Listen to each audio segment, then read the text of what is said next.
And so I think this would be a good time as the holidays come around to really help people to not be as emotional as we probably could be and really be more rational, because I'm just learning the hard way.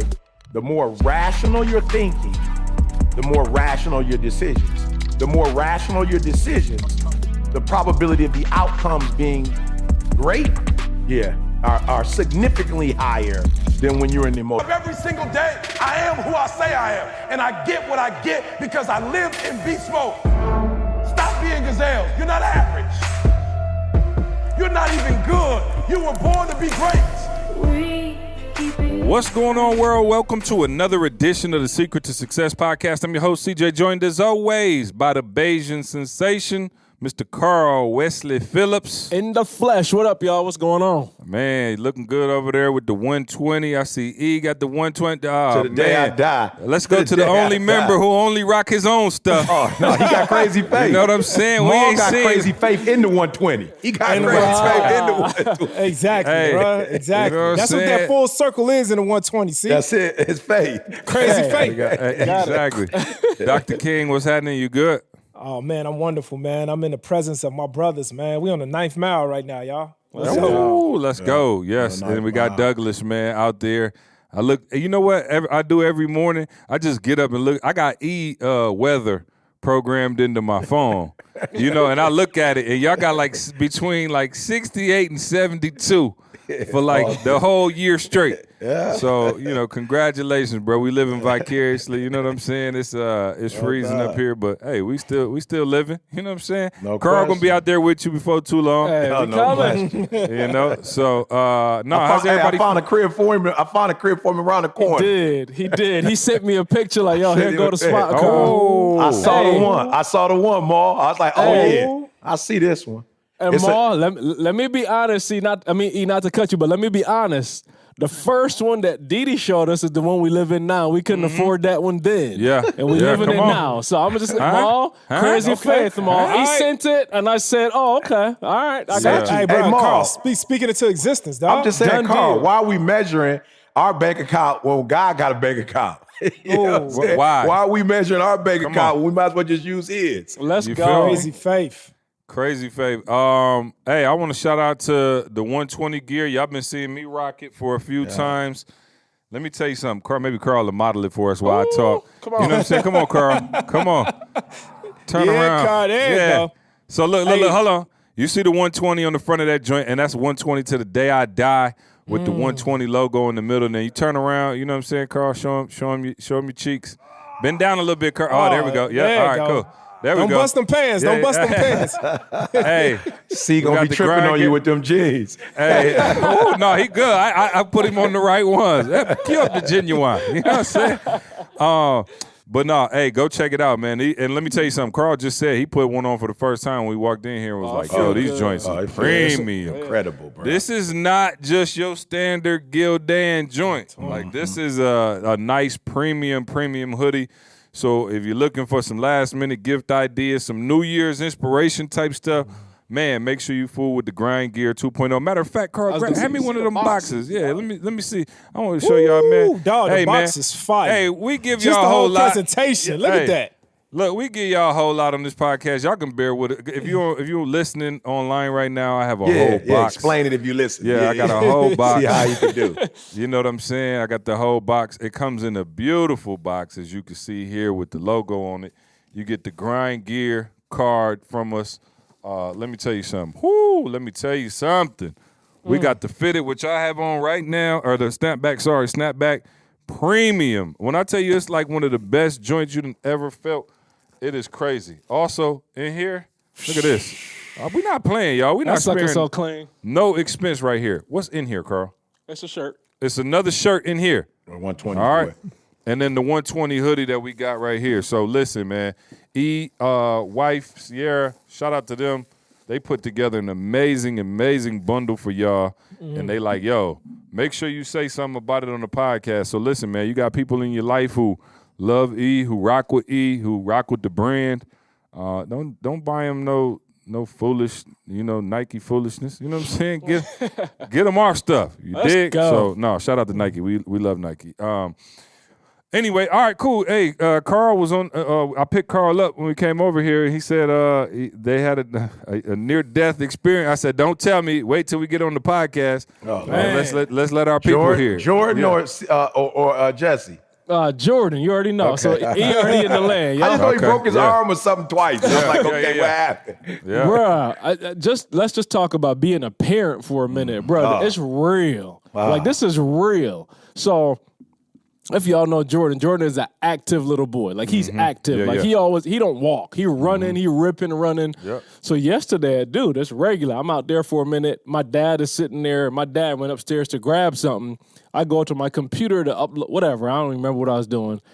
And I hear that cry. Yeah. Like, it's different. almost It's like, different. Yeah, bruh. yeah. You know they your cry child's cry. every single day, bro. Yeah. And I sit there and I ignore it. I heard that cry. So I just get up and I go around that corner. It was like it wasn't crying. It was daddy, like screaming to the top of his voice. Bro, I run around the corner and this is what I see. The whole left side of his face is covered in blood. And his hand, because he put his hand there, he's looking at his hand, blood dripping.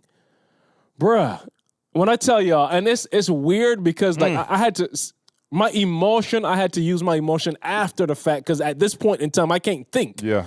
So I grab him up. I'm trying to figure out what happened. He can't talk, Ma. Like, he can't talk. Like, he's so shocked. Like, he ain't never seen blood before. He broke his arm, whatever. He ain't seen blood like that before. So, little man can't talk. He ran around the corner, tried to jump on the couch, and, like, slipped right off the couch and hit his head on the corner. We got, like, a keyboard there. Like that. Just think of the jagged, pointy edge. Bow! Right into his temple right here. And I'm talking about, Ma, I can't see what's going on because there's blood all in his hair, dripping. And Tamisha comes out there. She can't stand it. I'm just like, yo, what do? I just take him over to the kitchen, like, run water on his head. And he's screaming for, like, I'm talking about, like, death screaming. So I just got some paper towel trying to wipe. Like, yo, what's going on? Bro, it's just a hole. Like, I'm talking about, like, he went full speed into that corner. It's just a hole in his head, bro. When I tell you, so again, I reacted to it. Boom, figured out he's good. It's swollen a little bit. I got some ice, put it on it. He like, I'm talking to him the whole time to calm him down. He eventually calms down. And it's worse than it, you know what I'm saying? It's a hole, don't get me wrong. Yeah. But he's fine. Like, it ain't, my man is fine. But I'm just saying, like, bro, like, with the things that we take for granted, like, bro, 2 inches different, and that could have been his eye. Oh, been there, done that.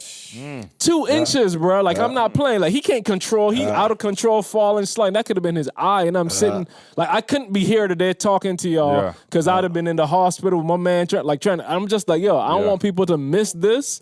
Like, everything that we live, y'all, we bring to the podcast for a reason. Like, don't despise the little small blessings that you got. It's a lot of stuff going on. I'm telling y'all, like, I'm thankful that my man hit his head yesterday and I could be the perspective of, yo, it wasn't his eye. Like, yo, he also broke his arm earlier. His arm is back. Like, I can really celebrate these little things, man. As parents, I want to reach out to all y'all parents. Please hug on your babies. Like, I told my mom, like, yo, it's a miracle that we made it to this age. Like, I'm not trying to be funny. Like, the fact that I'm this age and you saw me grow up and go through life, like, yo, that's a miracle. Like, I want to have that experience with my kids. So don't take none for granted, man. Make sure y'all enjoy that time together. So, yeah, just a surreal. So last night taking a shower is when it hit me. Like, I'm showering out, and as I'm showering, like, I close my eyes and I remember just seeing his face and blood. And that's when I'm like, yo, like, it hit me then. Because, like I said, at a point in time, I couldn't react. But, man, just crazy something to see, man. Hey, Carl, you hit something when you said make sure y'all love on your kids. Yep. Do that. But I got to always say, and not just on the holidays. Not just on the birthdays. Yep. Being a holiday season, I'm just seeing, man. And I know you get it all the time where you just get these text messages and you know what I'm saying? And people just be, and I was telling Camille, see, me and Camille sitting up, and I made up hundreds of text messages, thousands of messages on Instagram, and messages that was like, this Thanksgiving holiday season, may your family be blessed always, and may the blessings of the world come and flow into your home. Oh, and no I'm just question. I'm just like, No I'm question. reading these messages, and I'm just Abundance. like, bro. And I'm just like, man, where is this, like, this aura or this type of feeling? October Where is 5th. this? October 5th. Like, why my phone, bro? I ain't got not one of them messages today. Thanksgiving been gone. It's been past. But why I ain't receiving the messages now? Like, why is it something with the holiday or when Be something careful happens? though, Maul, when you say stuff like that on the podcast, though. You will be randomly getting them jokes. Oh, bro, it's just like why you can't show your appreciation and your love for somebody, man, just every single day. And the same thing, Carl, and that just triggers something in me because Carl, I was just thinking about how people wait till something tragic happen to go ahead and start hugging on their kids, hugging on their spouse, telling their brother, telling whoever that they love them. They got to wait till something tragic happen when you can do that right now. Right now. Yep. Yeah, no. Speaking of miracles, man, shout out to my sister-in-law Camille and her husband Jeremy. They just had their first baby. I don't really know. Well, I guess they wouldn't mind, but shout out to E as well.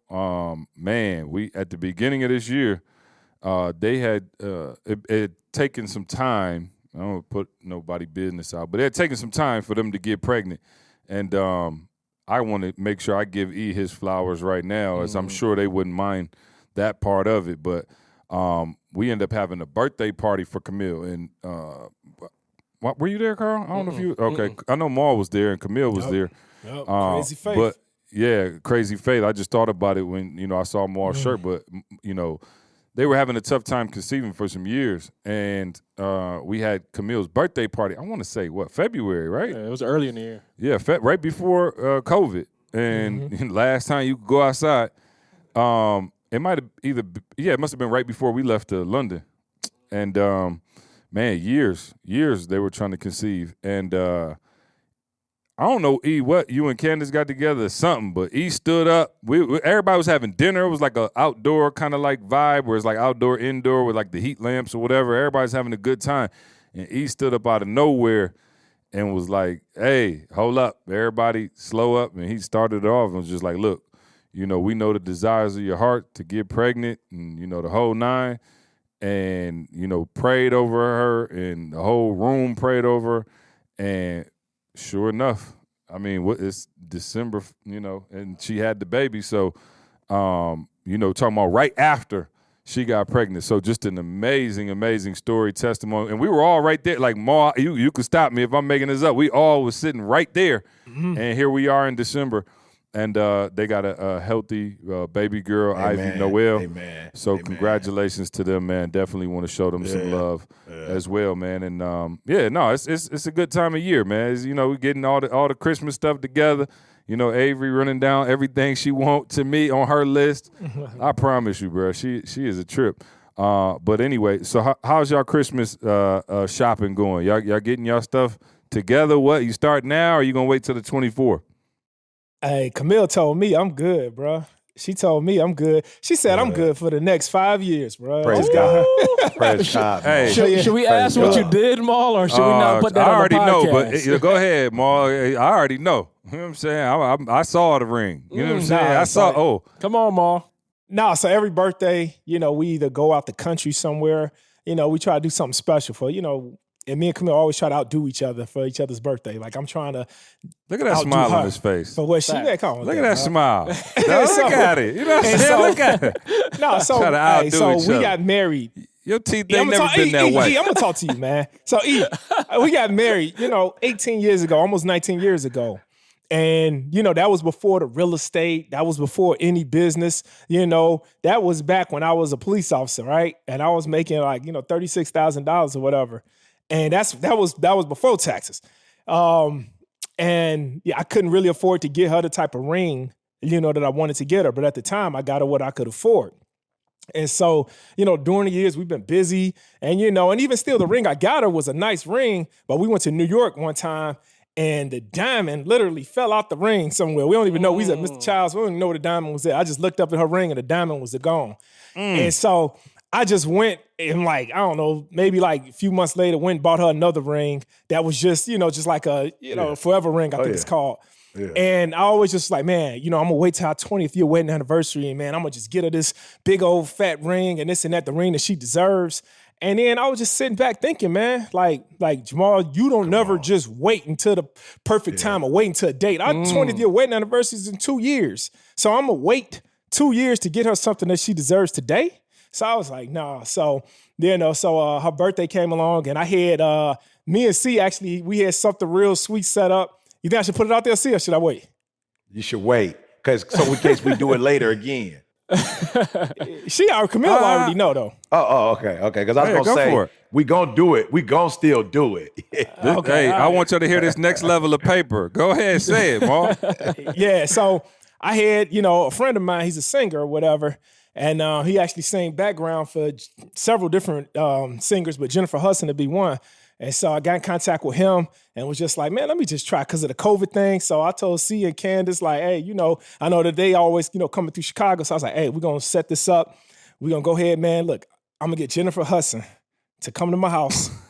And she going to sing like, I'm going to do this fancy dinner. So CJ's his favorite restaurant is Steak 48. So, and because they're shut down because of COVID, I got in contact with the manager of Steak 48. And then he got me the actual chef. And so I was having the chef come over to the house, and then I had Jennifer Hudson. I had her already signed up with her manager. Most cats trying to get somebody from the church just to sing a little, tune. Hey, Jamie. Yeah, come on, Jamie. Jamie wouldn't have been bad too. But Jennifer Hudson was gonna come and she was gonna sing just to the four of us in the dining room. At the house, and we were just gonna have, had a dinner, and then she was gonna sing like 5 or 6 songs, man. I was gonna tip her driver though. I ain't gonna lie. You know what I'm saying? I was gonna give her a driver a couple dollars. When the numbers started rising, man, her manager, dog, sent me a message, bro, and it just broke my heart. And it was only like a few days after before Camille's birthday. And so I had to scramble around like, man, what am I going to do? Like, bro, I had it all set up. And then Camille just looked at me and she was like, what's wrong? I was sitting on the couch one day and I just looked like I was hurt. And she was like, what's wrong? And I was just like, man, I had the perfect Dream girls. Dream girls. And so, Dream girls coming through. Make a long story short, so that didn't work, man. So then I just told C, like, man, I'm not even going to wait no longer. I ain't going to wait until our anniversary. I'm just going to go ahead, man, and get her the ring that she deserves. And I said, every piece of jewelry she has, I've always picked it out for her. I always, hey, here you go. I said, I'm going to do something different, man. I'm just going to go ahead, grab her, take her downtown and on the Mag Mile, and then just let her pick out her. On the Mag Mile, and then just let her pick out her own diamond. And then so we went, she didn't know where we was going. And then we just went ahead, man. I pulled up to the spot. And then we went up in there, and then I was just like, and the ladies at first, I was looking at them to see if they was gonna talk to me crazy, like, hey, what's more affordable and this and that. We got this section over here, and I was just like, nah, I was like, she got an open book, whatever she want. That's what I want to get her. And so we finally got it. We just picked it up. So she got it on her finger right now, and yeah, she told me I'm good for like the next, the next 5 Christmases. So let's go. I want to say the next 5. Next 5. I'm just saying, it's just hard. For those of you who are listening to this podcast. Facts. Yeah. Facts. Yeah. When I tell you between diamonds on the Mag Mile, helicopters, you know what I'm saying, surprise weddings. Yo, bro, you got to be. Hey, don't forget to add in the fact that I'm handsome. A lot of y'all want to run with this crew. I'm telling y'all, you got to be careful who you yoke up with. I promise you that. You know what I'm saying? Getting kind of hectic, eh? Yeah, no question, bro. Yeah. So, hey, Carl got the squad going out to Cali. He good. Yes, you know what I'm sir. saying? Everybody doing a little something. I'm still, now I'm like, shoot, I don't know what I'm about to do. Lord have mercy. We just refied the crib. How about that? You know what I'm saying? I'm trying to make big investment. Trying to get a couple crumbs. Trying to get a couple crumbs for the race. My girl from the D, you know what I'm saying? She like, look, let's make a sound financial decision real quick. I'm just saying, for real, bro. You got to get them chips for it. If you're going to play in Maul's arena, you got to get them chips. You got to cash everything in to get them chips. Oh, you got to. No, Maul putting pressure on for sure. No question. So, we're going to figure something out. The rest of us, don't worry, y'all. We hold on. We're going to find something. Nah, Don't let CJ fool you. The house in Cali, like that took his toll yet, or you still got some buffer time with that? No, she just got furniture. I got a couple. Oh, so you got a little couple bit. of weeks. Her furniture just came in, and let me just say this: there's no art van, and Understood. in San Diego. It's not. Hey, they ain't nothing here either no more. Oh, the crazy part about it, I'm sitting here like, our van be taxing sometimes too. What you talking about? Our van, shoot. Y'all got paper, dog. When Didi go shopping, she go into those furniture stores where there is nobody. And you got an appointment. You know what I'm saying? Wow. Oh, no. I be going into these stores, like, how did they survive? Because I like when we first started going to them, I used to be like, the first one mall we went to, actually, even the one we use here, for the most part, they turned us on to, it was on the Mag Mile. That's that's the first place, like the furniture she got the crib, in Lansing, that's where she got it from. And I would walk in mall and be like, yo, how they surviving? There's nobody in this joint. Like, They just got to sell one couch a month to meet quota. That's it. One couch a month and they good. And when Didi sat down and did I want that couch and those 2 chairs. And the lady gave me the price, Mo. I was like, oh, okay, I see how y'all yeah. And we was moderate. You know what I'm saying? We was modest the first, go round. You know what I'm saying? Didi's not the person that likes a whole bunch of stuff, but she was telling me, oh yeah, this person, she was naming people. They came in and they bought this and that. And I'm like, oh yeah, I see exactly how you stay in business and get the Botox. And get the Botox. Right. Yeah, no doubt. Yeah, wow. You got the Diddy couch. Him and E and Diddy, the only 2 in the world. You know what I'm saying? With the couch. And I don't even think are you allowed to sit on it? Is it one of them or? Well, people started sitting on it in Lansing. It took about a year or so, but then people got comfortable. Oh, I never sat on it.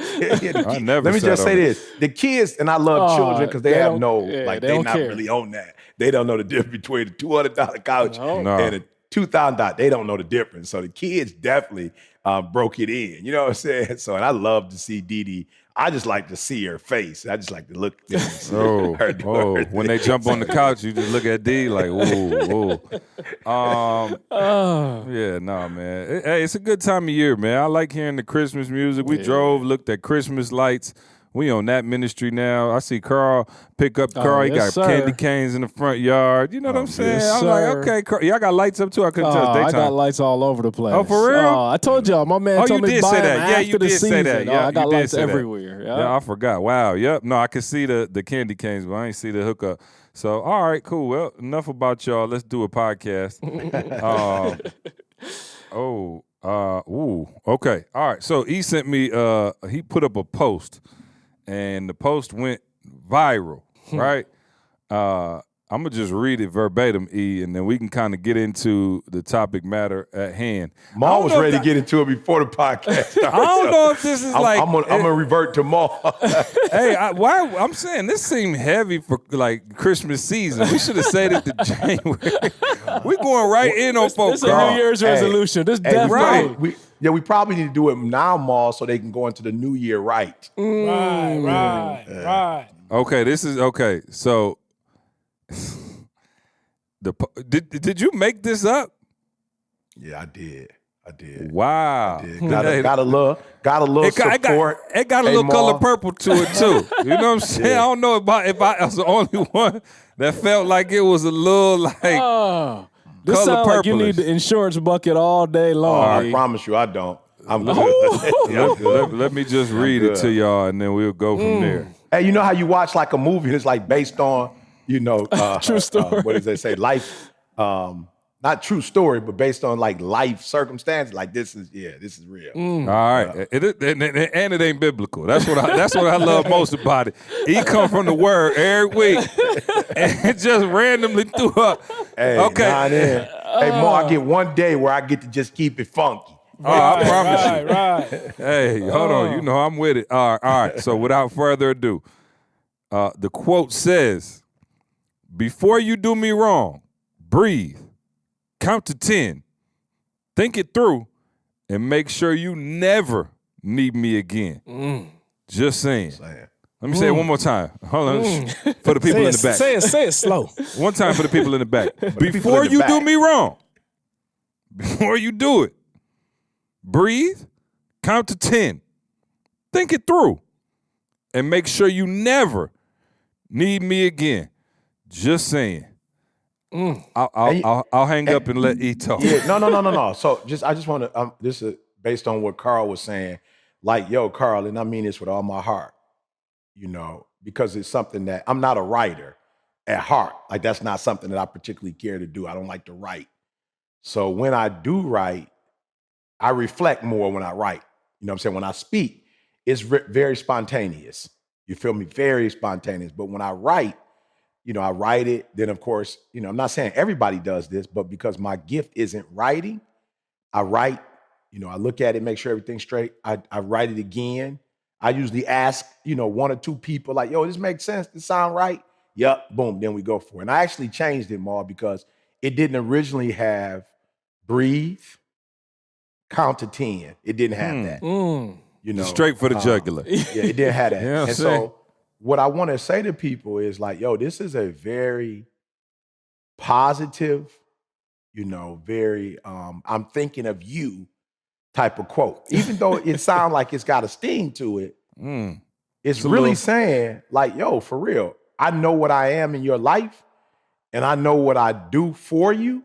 Like you really you need to think it through, like for real, because you're going to lose. You know what I'm saying? Like if you don't think it through, you're about to lose something. Here's the one thing I want to say, and I want to say this like for real, in all humility and in the spirit of, Yahweh. I live my life in a way where I'm such a blessing to people that in most relationships, I'm not going to lose if you leave me. Like just being 100. There's very few relationships that I have where it's in a situation where if you leave me, my whole world about to crumble. Now I'm just keeping it 100. There are those relationships, but they're very few and far in between. Yeah. Most of the relationships that I have, you benefit more based on the things that I do for you than the things you do for me. And for real, I say that with all humility. Like this ain't no bragging tip. This is all praises be to, Yahweh. This is something Oakwood taught me, enter to learn, depart to serve. So this is all about being a servant. And so when I wrote this, I wrote it to let people know like, yo, because there are people in my life who will snap. You feel me? And get emotional and make a decision based on their emotions, like almost like I'm about to show you. And I'm like, yo, I just want like, yo, I feel where you are right now because I'm human. I feel you. I'm human. And you might not like the way for whatever that day, you might not have felt me. And I feel you. But don't let that one day of maybe a misunderstanding or maybe you weren't, like I didn't treat you the way that you probably expect me to do normally. Now my motives were still 100%. Like I'm never the dude that's whatever. But I'm dealing with people in my life who are very emotional and they say stuff. And I'm like, yo, I don't know if you really know what you're saying, but you better think about what you're saying because once you cross me, it's over. You feel me? And you're going to wake up maybe 2 or 3 days later and you're going to regret you said what you said, not because you necessarily regret it, but because the thing that I was doing for you, I'm no longer doing it and you feeling it now. You feeling the brunt of it. You feel me? So I really said that, out of care for people and then not just for my relationships, but a lot of relationships that people are in, they get in their feelings. Make sure you really know where I'm going. The reason why I'm telling you to be careful when you in your feelings is because they're not substantial. And a lot of times you feeling what you feeling, it has no empirical evidence, no data to support why you feeling the way you feeling. So all I'm telling you is nothing wrong. The Bible says be angry, but sin not. Meaning what? Like you might be in your feelings sometimes, but don't get so deep into your feelings that now you letting your feelings make you make decisions or moves that are feelings based. And they have no merit whatsoever. And then you make the decision and then you come back later, like 4 or 5 days later, and you realize like, yo, I put my foot in my mouth, right? I want to say something else, but I'm gonna go there. Because you know what I'm saying? Because I'm not, you know what I'm saying? I'm just like generally a cusser, but you put your foot in your mouth. And then now most of you will not come back. Just being real about most humans. Most humans, because you are in a state of embarrassment, because of your pride and your ego, even when you know you messed up, you will not say you messed up. You will not surrender. You will not give in. You will continue to live in that state of lack and that state of poverty or illness or sickness or pain. Let's just be real. Most people, you get to a point where you realize, yo, I screwed up. But it's so funny. Even today, y'all, it's something small. But my wife got somebody sent her some information, and so she got the phrase, incorrect. And so she went to the farmer's market and asked, and they was like, oh no, we don't got that. Let's go back and check. And was like, we don't got that. So later we were doing lunch together and she's like, yo, I think I got the word wrong. I was like, oh, okay, well, look it up. What is it? And she's like, yo, this is what I should have asked them for. I was like, oh, I bet. Let's go back and ask. And she's like, I ain't going in there. I was like, what you mean you ain't going in there? She's like, I ain't say the word right. I don't want to go in there looking stupid. I was like, look stupid. Like, they gave you the wrong, whoever gave it to you gave you the wrong word. Just go in there and make it a joke, like whatever. Small thing, Mama, let me just say this. We came to the crib. You feel me? I'm not making it like something massively deep, but I'm saying we came home. Like we didn't go to the store and then ask for what, you know what I'm saying? Because my wife was just like, yo, I messed up, whatever. And so there are a lot of people, man, you are letting your pride get in the way. So I just want to say before we start the dialogue, and of course, Ma, I'm asking all y'all to those of you who are or you're not, let's put a little bit more flesh on it, because I just feel like, unfortunately, for a lot of people, when they mess up, I don't know why, but I'm sorry, it's one of the hardest words for human to say. It's just like, I don't know, like, it's just, I'm sorry. Like, it ain't even long. It's not like a 50-cent word. It's not complicated. But for a lot of humans, even when they realize like, yo, I shouldn't have said that, I shouldn't have done that, it's difficult for them to come back and say, I'm sorry. You know what I'm saying? Like, I messed up. I was wrong. You know, let's move on. And so what I want to do is I want to help people, since it's so hard for you to say you're sorry. I want to help emotional people, because again, COVID-19, a lot of people are stuck in the crib and people don't understand how that is having an impact on them, being stuck in the crib, not being able to travel a lot. You know, like people, I would say, Ma, I don't know, I don't have no stats on this, but I would think it's safe to say that a lot of people are in emotional states right now, they're probably more susceptible to mental and emotional stress than they probably were 3-4 years ago by being stuck in. And so we're probably in a state where we're making more emotional decisions right now than we probably ever made in the history of mankind. Now, I'm exaggerating, maybe in the Great Depression, but individuals may have a challenge, but I'm saying as a collective, because we stuck in, and a lot of us now, we're not about to get a lot of sunshine because of the winter. You feel me? And we about to be stuck in the crib, not just with COVID, but with the weather. You're going to be seeing snow, and the snow going to be pretty the first day. By third day, it's dirt. You know what I'm saying? It's dirty, it's muddy. You know, the humidity going to get sucked out the air. And so I think this is really a good time to really walk through those who've lost loved ones, those who just, you know, the holiday slump. Now, a lot of us don't go through it. It don't mean it ain't real, though, just because we ain't going through it. And so I think this will be a good time as the holidays come around to really help people to not be as emotional as we probably could be and really be more rational, because I'm just learning the hard way. The more rational you're thinking, the more rational your decisions. The more rational your decisions, the probability of the outcomes being great, are significantly higher than when you're in an emotional state. Man, that's a lot to chew on. So I'm trying to even figure out where to go from here. I want to take it back, E, because I think this is important, and I think we should probably dissect it from the top. You said that there's only maybe a small handful of relationships. And I don't know why when you said that, I heard Tupac, all I need in this life is sin is me and my girlfriend. You know what I'm saying? Like, it just went through my head and had like, you know what I'm saying? It's like, and I know what you mean. Like, yo, obviously, Didi, like, let's talk about anchor relationships, right? Like, I think that's important, because when we look at, you know, the problems and the trials and tribulations, like, it's going to be all around. But I just, as you talking, I'm thinking, when me and my wife are settled and on one accord, like, other things can be going wrong and it don't seem that bad. When you and your spouse, and again, I'm asking everybody to chime in on this. We all just so happen to be married to amazing women, and our anchor relationship is our marriage. But for people out there, you don't have an anchor relationship. And I think it's dangerous, when you don't have that anchor relationship. What happens is you start to make decisions and you start to become emotional in other relationships, right? Does that make sense where I'm going with that? Like, you find yourself being in a deficit. And so what happens when you're in an anchor relationship, you're tied to something, and that something is able to feed back and forth off of you, so you don't have that type of energy. Like, I just noticed that when E and Diddy on one accord, and it's like sweet, E sweet. You know what I'm saying? Like, eat sweet.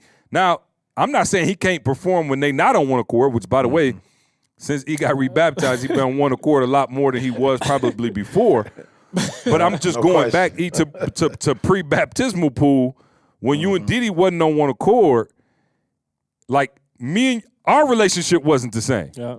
Like me and you would have a little tension. I'm like, yo, me and Ken is good, so I come to hey, and you like, I say, you know, it just the energy. No question. So can you speak to that first part where you said, yo, I'm not really tripping off like these outside, you know, these fringe relationships, if you will. And I hate to use it like that, but maybe relationships that aren't anchor relationships, finding that anchor relationship and how important it is and how you function with the rest of the relationships.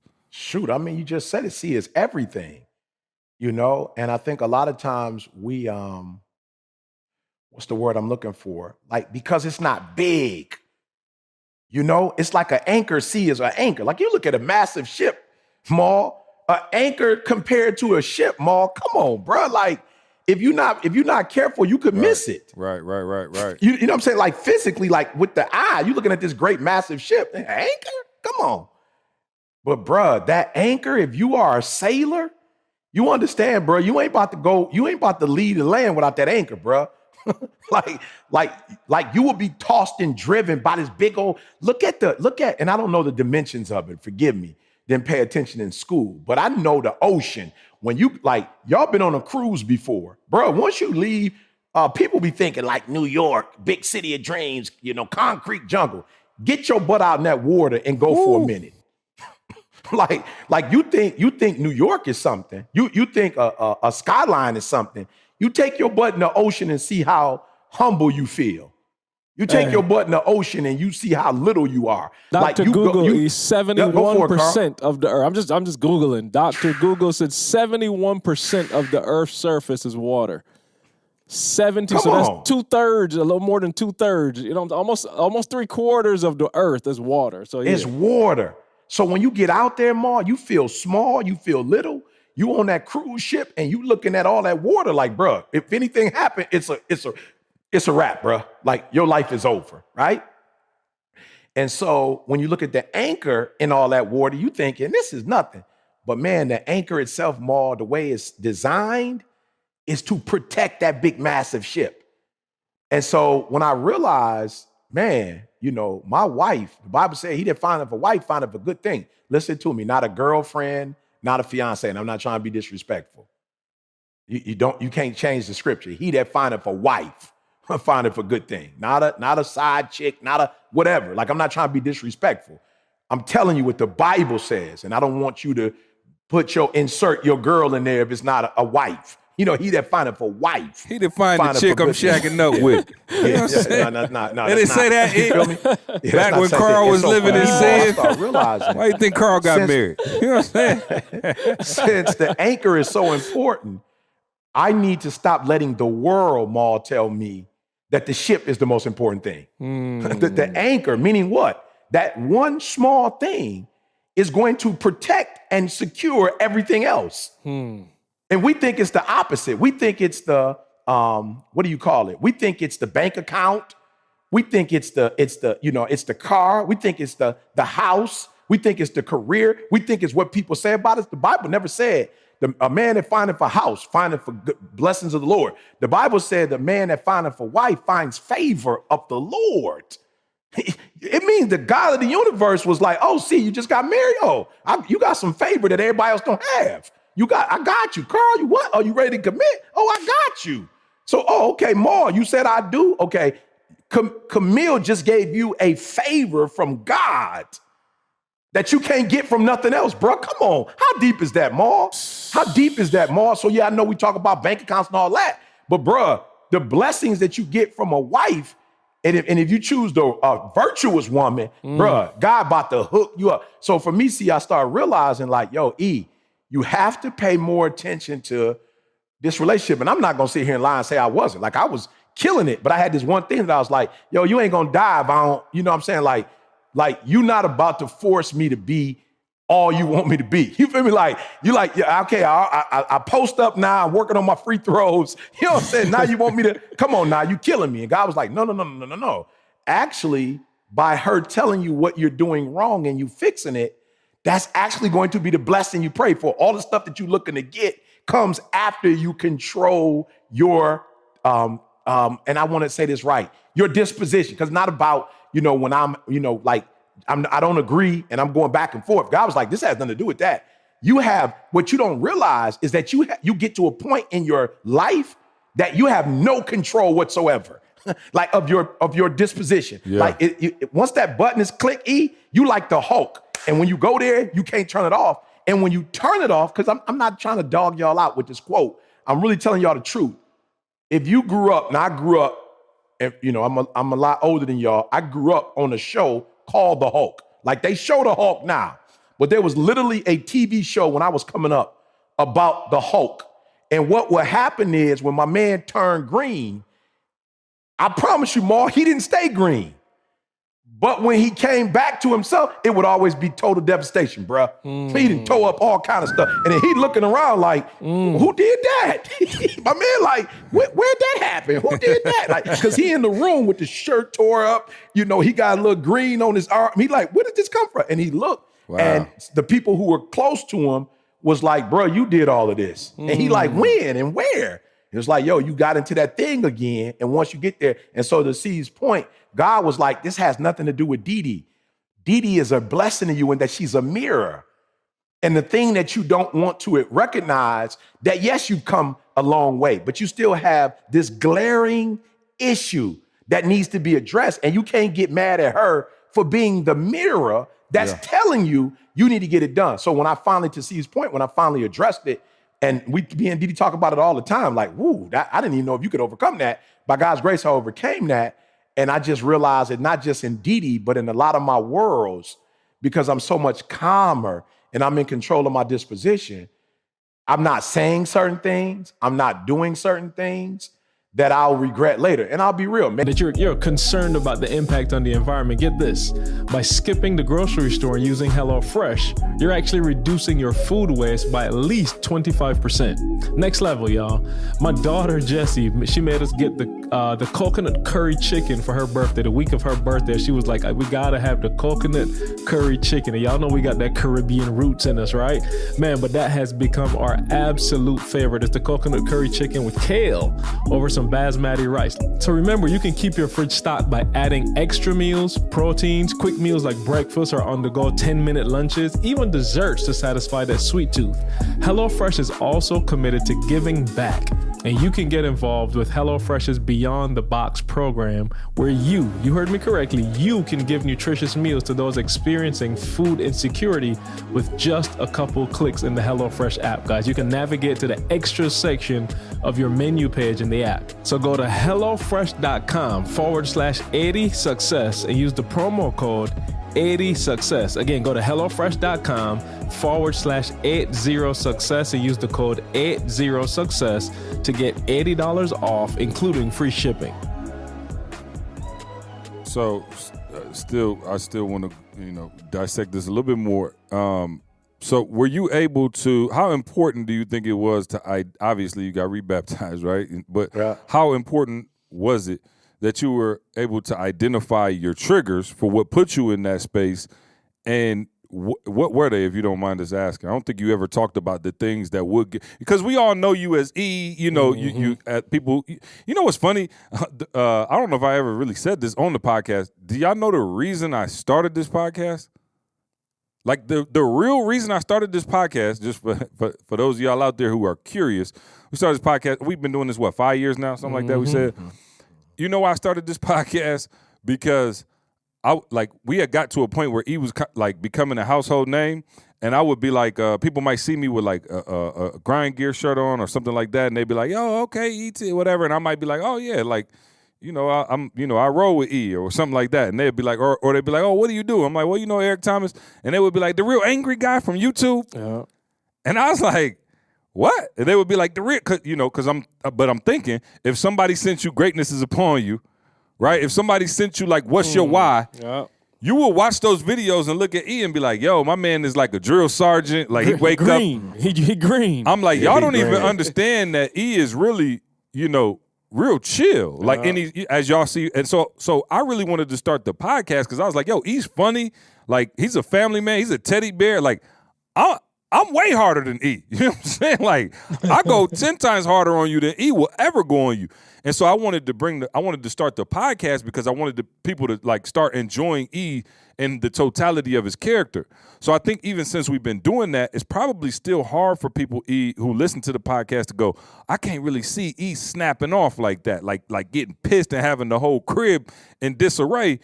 What were your triggers back then? Like what could happen? Only one. Okay. Yeah, it was only one. And me and my wife talked about it. It's funny. We talked about it today, or it's either last night we talked about it. But my biggest hookup, Maul, was I felt like, and again, I'll have to always preference this because, people hear you and then they want to, have their opinion or whatever. And I don't say this to disrespect my mother, but I felt like my mother made some decisions, without me. And again, I know you thinking like, Negro, please, you was 5 years old. You know what I'm saying? Like, ain't nobody about to stay single for you. Like, that don't even make sense.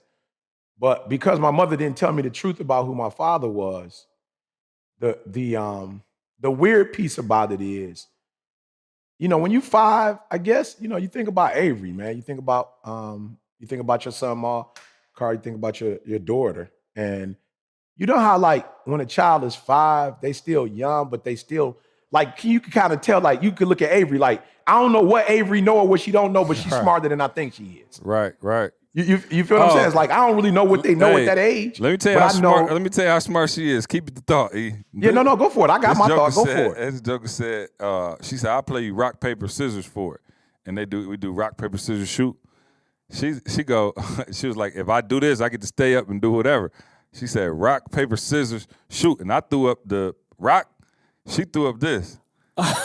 And I said, what you doing now? She said, shoot. You lost. You know what I'm saying? I said, Oh, wow. I said, what? She had the gun out. She like, Daddy, a gun gonna be the rock. I said, you right. All day. You know what I'm saying? All day. You're right. You My baby is a never lose genius. that. Continue on. You know what I'm saying? Continue on. Yeah. So for me, it was the situation where it's kind of hard to explain, Maul, but I knew, plus people was telling me, like, this is not my father. Yep. So you got to understand, Maul, you going from like 5 to 12, it's like it's a weird dynamic. You know what I'm saying? Because it's like, it's got to be the truth because my mom telling me this. Mm-hmm. But I know something is wrong. And so you got to think about, that. And then when you find out, Maul, like, yo, what I thought was right, you lied to me all this time. So at that point, it became a situation. I just told, man, no, it's today me and Didi was not talking about me, but we was talking about another maybe individual in my same circumstances. Like, why they don't want nobody to? And I was like, Didi, at that moment, all I ever wanted was control of my life. That's it. I'm not a bad dude. I told Didi, I was like, yo, it's even funny. I said, Didi, what you don't realize, and I said, and I love you for it. Like, I'm not tripping. But you have to understand as a pilot, like 90% of the time, you're going to get your way.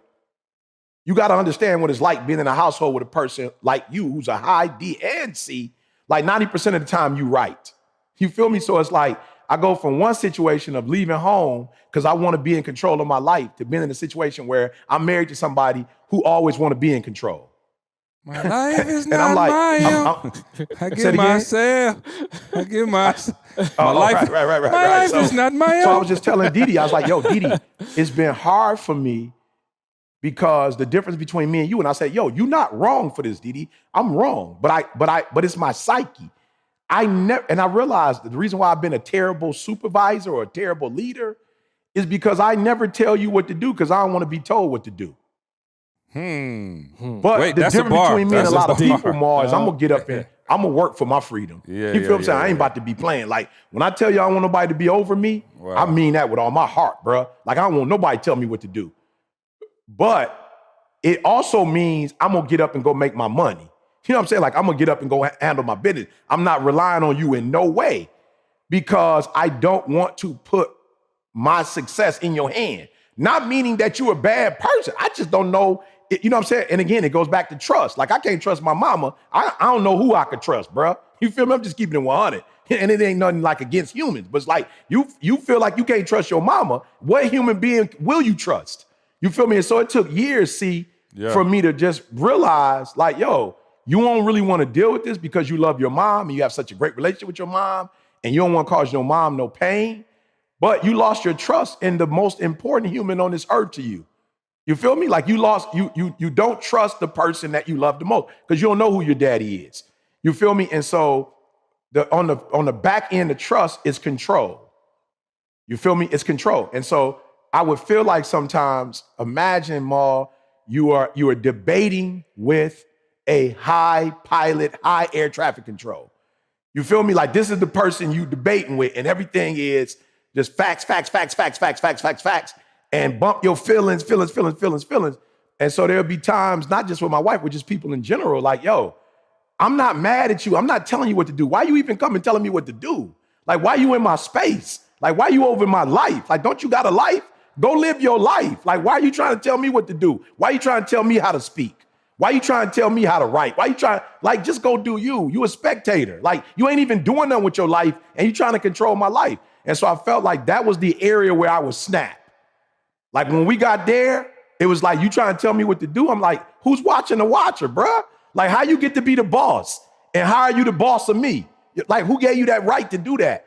And just being real, Maul, we all need accountability partners. We all need people to tell us when we wrong. But just imagine leaving home at 13 and then leaving home for good at 16 and really being this rebellious person, not by any, what's the word I'm looking for? Like by no fault of my own. I just was told that this was my father. And I was told what he was. And my birth certificate say, you know what I'm saying? Everything say, but he not. You feel me? And so it was just a crazy space for me. So I, got baptized, did all the stuff that God wanted me to do. But that one area I never dealt with was, I don't want nobody controlling me. I'm leaving home.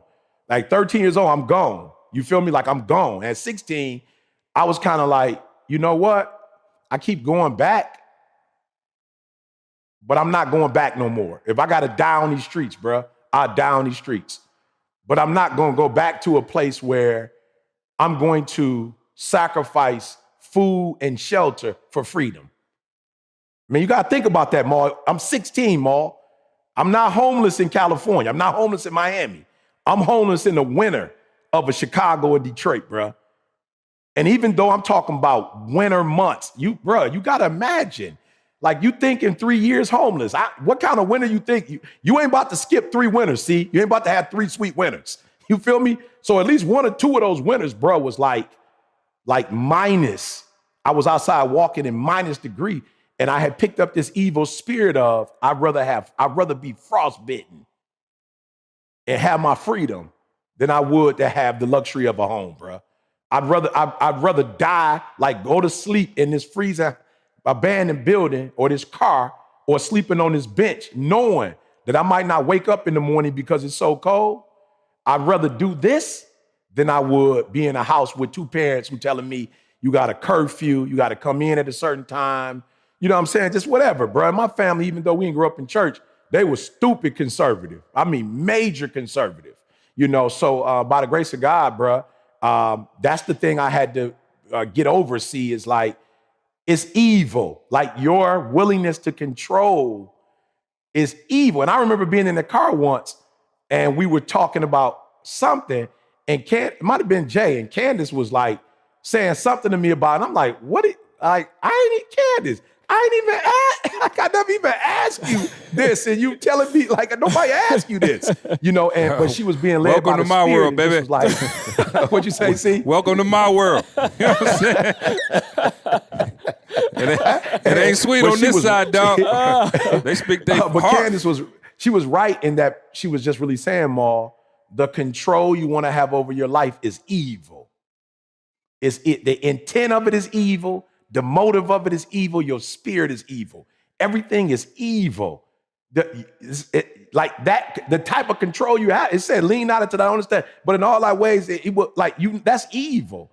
And so that's why I got baptized, because I realized I was like, ooh, my desire to want to be able to make sure I made the type of moves that created a certain outcome. Well, that's not wrong.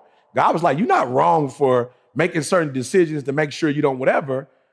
but nobody can get in there. It's you, yourself, and I. Like nobody can say nothing to you or do nothing to you. Once you set a course, it doesn't matter, you know. And God was like, no. I need that space, and that was probably one of the areas, see, that I hadn't given no. God control. And I got you. But can you give us any like specific examples? So Diddy would be like, "Oh, take out the trash," and you're like, what specific? Like that was the root of why you had this issue. But what would it manifest itself at the crib? Well, I don't know. I'm just saying everywhere. So just think about with the police. You see how I would just jump, bad because it's like, yo, bro, just because you got a badge, like, yo, you saying something that's not the truth right now. Like, you feel me? Like, just because you got a badge and you got authority, you're not telling the truth right now. You feel me? Like, you saying I did something that I didn't do. And you saw the car in front of me. You feel me? You saw my man pass and he didn't stop at the stop sign, but you're going to stop me because I'm black. Like, come on, bruh. And so I would always find that when people tried to tell me something that I felt like wasn't the truth, it's not right, but now you trying to bully me with either talking loud or just putting your foot down. I'm like, yo, I'm not feeling it. Or like, somebody saying to me, let's just say when I used to be a pastor at another church, it was like, you gonna come and tell me you got to preach these things. I'm like, bruh, that stuff don't even work. It never even worked for you. God told me to, and it's just like, once you told me something that wasn't the truth, or you tried to like take my will from me, I felt, and you gonna go. So for instance, let's just say Diddy ain't the one who gonna say, clean up or whatever. Diddy gonna say, clean up like this. And I'm like, yo, who are you? Like, who are you to say, you know what I'm saying? Do it like that. Like, that's how you do it. I don't gotta do it the way you do it. But there were instances, Maul, where it's like, yo, I'm not telling you this because I'm Diddy. I'm telling you this because there's an order. And I just happen to be the person that's sharing with you the system, that how it goes, if that makes sense, Maul. You feel me? It's just like, no, it has to be done like this in order for it to be effective. And I'm like, no, first of all, I ain't trying to tell you how to do what you do. You get to do what you do however you want to do it. But then when I do it, you telling me A, B, you know what I'm saying? Like you telling me that these instructions. And so that's was always been my trigger, see, which is why it was so hard for me to stop doing, because I felt justified in, again, hear what I'm saying? Nobody tells you what to do. Who are you to tell me what to do? Like, I'm not in your world trying to dictate how you do what you do. So whatever moves you make, when you make them, you get to make them however you make them. Don't nobody tell you how to do what you're doing. But now all of a sudden, when I get to do what I do, now everybody want to critique me and tell me how to do what I do. And so that's what used to piss me off. Now, if you told me I was doing something wrong that was just blatantly wrong, I ain't tripping. I'm like, yeah, I messed up. You wrong. Hey, you right.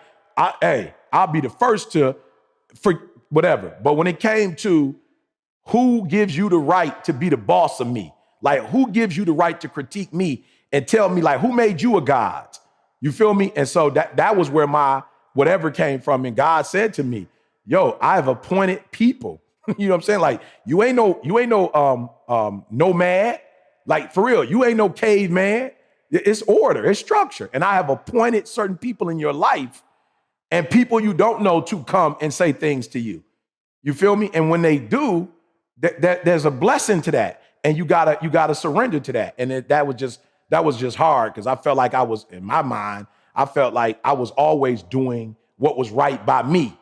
And God just, brought certain people in my life, IEC, IED, that, for whatever reason, God appointed them to, tell me what to do, if that makes sense. But I think that's hilarious, though, E. Yeah, and being obedient to that, I did get to see the blessings more that came in, in doing it. It just was still hard. That's like, yo, this ain't right, bro. Like, who's watching? You know what I'm saying, Maul? My theme was who watching the watcher? Who watching the watcher? Hey, it's like you gave up control to get control. Yeah, no question. And I'm sitting here, and E, I'm listening to you, and Tamisha always says this: you don't know somebody until you understand how they grew up. She would always say that. Like, we judge in our interaction now, but E, I want to give you props, dude. Like, you just went back to, like, you were able to identify the problem from a 5-year-old child, like from the 5-year-old ET, and I want people to stop and not go past that. It's a lot of issues that you're going through in your life that started at 6 and 7 and 3 and whatever age is, and you think that by not thinking about it, that it's just going to fix itself. And this is a clear example. See, I actually want to go back. E, what level was you at before you got baptized? Because I want to give Candace at least 1 or 2 points. It sounds like C can't get all the credit. It sounds like Candace got to get 1 or 2. I don't know what level I was at. C is the level giver. Okay. right. So maybe I'm past 10 now, though. Oh, so maybe we're at C will 12. give me, maybe he'll push me past 10 now. I don't know. Maybe we'll see. Leave that for another podcast. But no, for real, I want to challenge people to the thing that you want to get is on the other side, you understanding where you are and how you got here. Like, don't take any of that for granted. Like, understand it is some stuff that happened in your life. There is a reason why you are reacting the way to things. It's not random. It's some stuff that you're dealing with that you have to bring to the forefront and be willing to accept it and then go through the process, of like, yo, I'm going to give up control. But understanding that giving up control is the thing that allowed you to get full control of your life. Maul, everything you talk about is controlling your life. You know what I'm saying? The fact of the matter is, rage was controlling your life. Eric Thomas was not controlling your life. No, don't play, Carl. I literally put, no, don't play, Carl. Man, I wish I could have Jada go down in the basement right now. I'm going to do it, Carl. Well, I erased it, but somewhere I saved it. Somewhere. I took a picture of it. On Life, Ma, I literally said to God, yo, I cannot overcome what I can't define. I cannot overcome what I can't define. Please give me the word. And the word he gave me was rage. That was the exact word he gave me, Carl. And the antithesis of that is Calm. peace. Peace. Yeah, peace, calm. That's what he told me. And so he said, you will know when you truly overcome, because you will deal with situations that you would want to normally control, and you're at a place of calm. That's how you'll know when you got there. Not because you got baptized. Now, I do need people to hear this, Carl, because a lot of people, when you say what you just said, they will go back. But you have to understand, I never said I called my mother and asked my mother to get rebaptized. I never said I called my biological father and said, you need to get baptized. I said I needed to be baptized. So, E, when you got baptized, did the rage leave, or was it still inside of you and you just learned how to suppress that rage? Baptism was saying, God, I can't do this. Mm-hmm. I can't do it. I'm like an addict. I have no control. I keep saying, oh, see, I'm going to do better. I'm going to do better.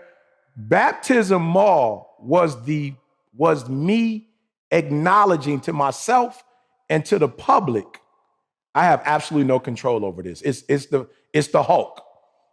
It's the Hulk. What is it? Is it Bruce Banner? What's my man's name? Dave Banner? David Banner. I had no control. Is it David Banner or is that the rapper? David Banner's the rapper. I think he's the rapper too. I was going to let it's Bruce Banner? Okay. You good, Ma? It's all good. It's all good. Ed O'Bannon. Yeah, so I literally, Ma, only went to get baptized because I said, I have no control of this. I can't stop. I have no control. I cannot stop. And I want to be a better representative of you. And I have this area that is apparent, and I can't keep going with an area that's apparent. And so that's why I went to him. So, Ma, no, I had no control. But I was saying, I give my life to you. This area that I'd never given to you, I give it to you now, and I want you to control it. And let me tell you something, man. When I tell you what I've gotten from my wife, and I got a lot from my wife, but there would be times where I saw the wrong element from her sometimes, but it would be her reacting to that. And so now that I don't do it anymore, I don't get that. You know, it's the weirdest thing. It's like everything I wanted, I'm getting. And it was just like, man, I feel so stupid because it's like, if I would have addressed that before, I would have been okay. So I'm just saying, for those of you who are listening or watching, don't expect other people to be baptized. It's not my mother's fault, Ma, that she did what she did. I was just young and self-centered. There's a real reason why somebody would keep you from your biological father, a mother. And in my mother, if you know her, like, you don't never hear my mother dogging my biological father. I was like, you ain't never heard my mom disrespect my man to me. She ain't never said nothing bad about my man. I ain't never even heard her talk about it. It's like that part of her life didn't even exist. But I will say this to you. Now as an adult, I realized she was doing what she thought was right. I'm just saying, I, Maul, didn't think of anybody else. But why'd you do this to me? And so I'm like, yo, E, this ain't your mother's problem. Why? Because you ain't even sat down and talked to her. This some stuff you cooked up. So you got to get healed from this. And so I just want to make sure people are clear on that. So that's why I said before, I've been here. I left home. I was the person that didn't breathe. I didn't count to 10. I didn't think about what I was doing. I just left the crib. And I created that relationship, that distance between me and my mom. My mom didn't create it. The situation didn't create it because I could have addressed it a different way. But it was from that point when I left home, I had the spirit of rage on me. And at no point in my life did I ever surrender that spirit. It kind of got on me. And just to be honest with you, this is probably not good to say, but I think I was able to get through. You ever notice that people who are high Maul, they don't get certain stuff? You know what I'm saying? People who drink a lot of alcohol, like they be homeless and they don't feel it. I hate to say this, but rage is what covered me. Like rage is what is not a good thing, but rage is the thing that got me through all of the fighting and all the stuff I had to go through in school, you know, just life in general, stuff that, you know, got thrown at me being, you know, an African-American male, you know, coming up where I came from. That rage is really what was like, yo, I ain't necessarily the dude that wants to create conflict, but I'm not, I promise you, once you bring that fight, I'm not backing down. Like I'm not gonna stop until one of us get hurt. Like you're gonna have to stop me. Like I'm not just gonna, you're not gonna make me run. I'm not gonna, like my fear is actually going to like support me in what we about to do. You feel me? And so that rage kind of got me through, but to C's point, as an adult preacher, as an adult husband, as an adult father, as an adult friend, as an adult business owner, that spirit had no place in where I was. Why? Because I wasn't with people I couldn't trust. I wasn't around people I couldn't trust. Yeah. The reason why I was asking, because it's so crazy we talk about rage. Like playing college football, like you get celebrated for having rage. You know, and they embed in you rage. You know, you can't play football being a nice guy. Yeah. And so it was so crazy because I went from being told constantly, Jamal, you got to have this rage in you. You got to have this rage in you. To now all of a sudden, I'm a police officer with a gun and a badge. It's just like you was just talking about. And so in the beginning, I had to, man, check myself because I'm like, bro, we ain't playing a game no more. Like this is life and death. And I remember that same kind of, if somebody came at me, I would get that. I remember all the years and years and years of playing football, having that rage just bottled up inside of me and ready to explode.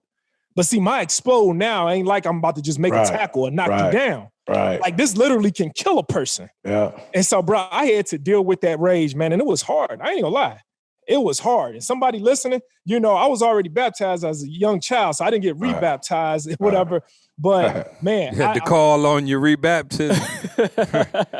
But I promise you, man, hey, E. And it's crazy though, because our stories are somewhat similar. Like I didn't go through, of course, what you're going through. My rage came from literally just being brainwashed as far as football as an athlete. And a lot of athletes are still dealing with that rage. Imagine years and years and years of playing this sport, being violent. Then all of a sudden, you're going into the real world now. And it's like the second somebody come at you, you ready to snap.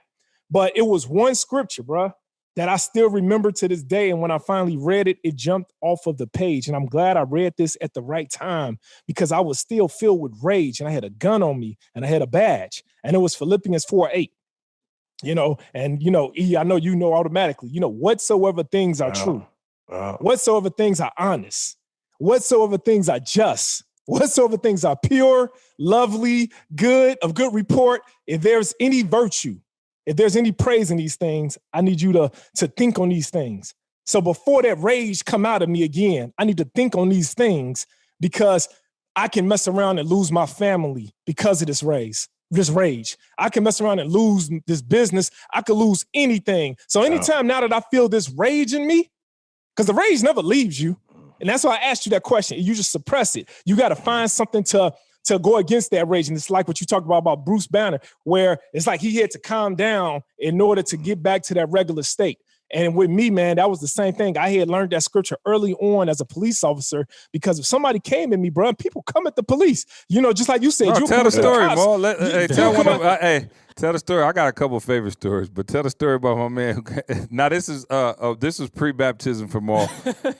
But Mo, if you don't mind, I just told you. Now see, E, this is how the devil works, E. And I just told you that Philippians 4:8 say, whatsoever things are lovely, are honest, are pure.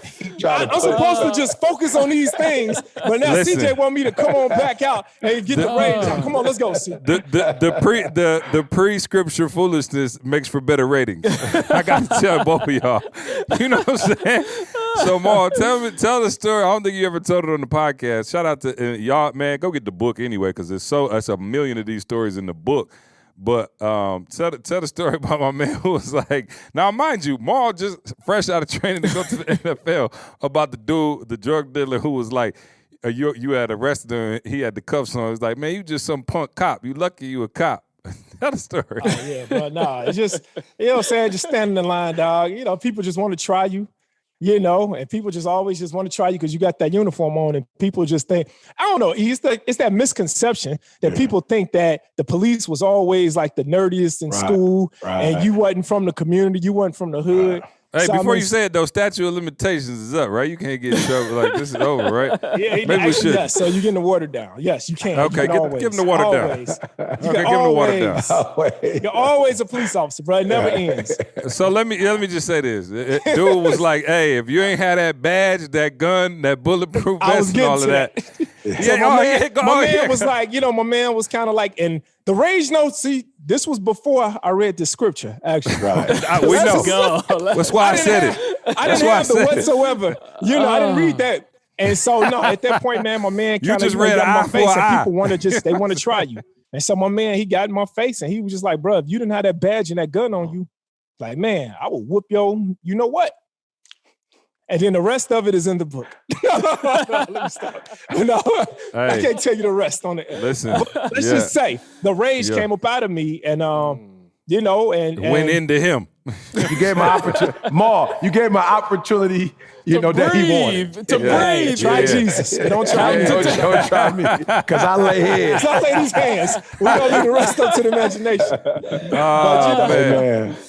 Go, make sure y'all go get the book, 9to5millionaire.com. Yes, go get the book. Make sure y'all get that before Christmas, man. Anybody on your Christmas list who ain't got a gift yet, who still you still looking to get them something, man, go get them the bundle, man. You're going to get all of those things, man. And look, get the book. Hold on to the book. I promise y'all, we will be out of this COVID at some point. Yeah. And then we start touring again. I'm telling y'all will get the signed autograph boy, all right? So just get it now, though, because, you know, they only bought, I don't know why, because know our experience. I don't know why they just got 5,000. Because they got to keep them at my house and my brother's house. That's a good reason. That's a good reason. Hey, he learned from us in the garage. See one bedroom. Man. It wouldn't fit to see one bedroom. They don't fit in the one bedroom. Hey, we had to drain CJ pool just to put the books up. You know what I'm saying? Oh, okay. Yeah, new storage space. How long? Where we at? What? We about an hour 20 in. Oh, okay. Well, No. Let's talk real quick. Okay. So, no. I got a question. I'm not finished. Y'all come in. Let's give me though.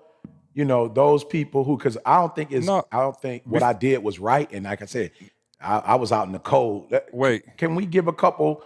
You know, like, all right. Before that, we go there. E, let me get back to the scripture. Okay. Okay. Let me get back to the scripture. This is Pastor Eric Thomas, chapter 1, verse 20. Before you do me wrong, breathe. Count to 10, think it through, and just make sure you don't ever need me again. Let me ask y'all a quick question. When do you cut somebody off? If you could have read under that, see, there's a piece under that. Just and what saying. It said, repeat after me. Okay, yeah. It said, hold on, let me repeat. Oh, okay, you're talking about, okay. Repeat after me. Hurt people, but that doesn't give them a license to hurt me. Okay, so I just want to know, when is the appropriate time to cut somebody off? I just said it. You know what I'm saying? Like, when you're at a point where you don't want a solution, you know what I'm saying? Like, it's It's just you want to blame, you want to cuss folk out, you want to name call, like you want to stay in whatever that space is, and there's no apologies, there's no I'm sorry, there's no get rebaptized, you know what I'm saying? There's no I'm wrong. For me, it's when it's just toxic and we don't have a plan to come out of that, that toxic space. For me, it's just like, yo, I'm 50. I don't know how much more time I have on this earth. I've gotten to a place of health and wellness, and it took me some time. I'm not trying to go back to that 16-year-old kid that ran away from home. Now, but if you want to work toward it, whatever we have to do to work toward it, and see, Didi called you, you called me. We had a conversation about it. Didi, I guess at that point was like, I've tried to do everything I can on my own. It's not working. I know E respects C, so I'm gonna call C. You called me. We talked about it. I realized, okay, I can't do it on my own. I need to give it to God. I need to get rebaptized. And now Didi will tell you, yo, I think, you got to catch her on the day where she ain't pissed. But we were in church once and somebody asked, and she was like, yo, 90% better.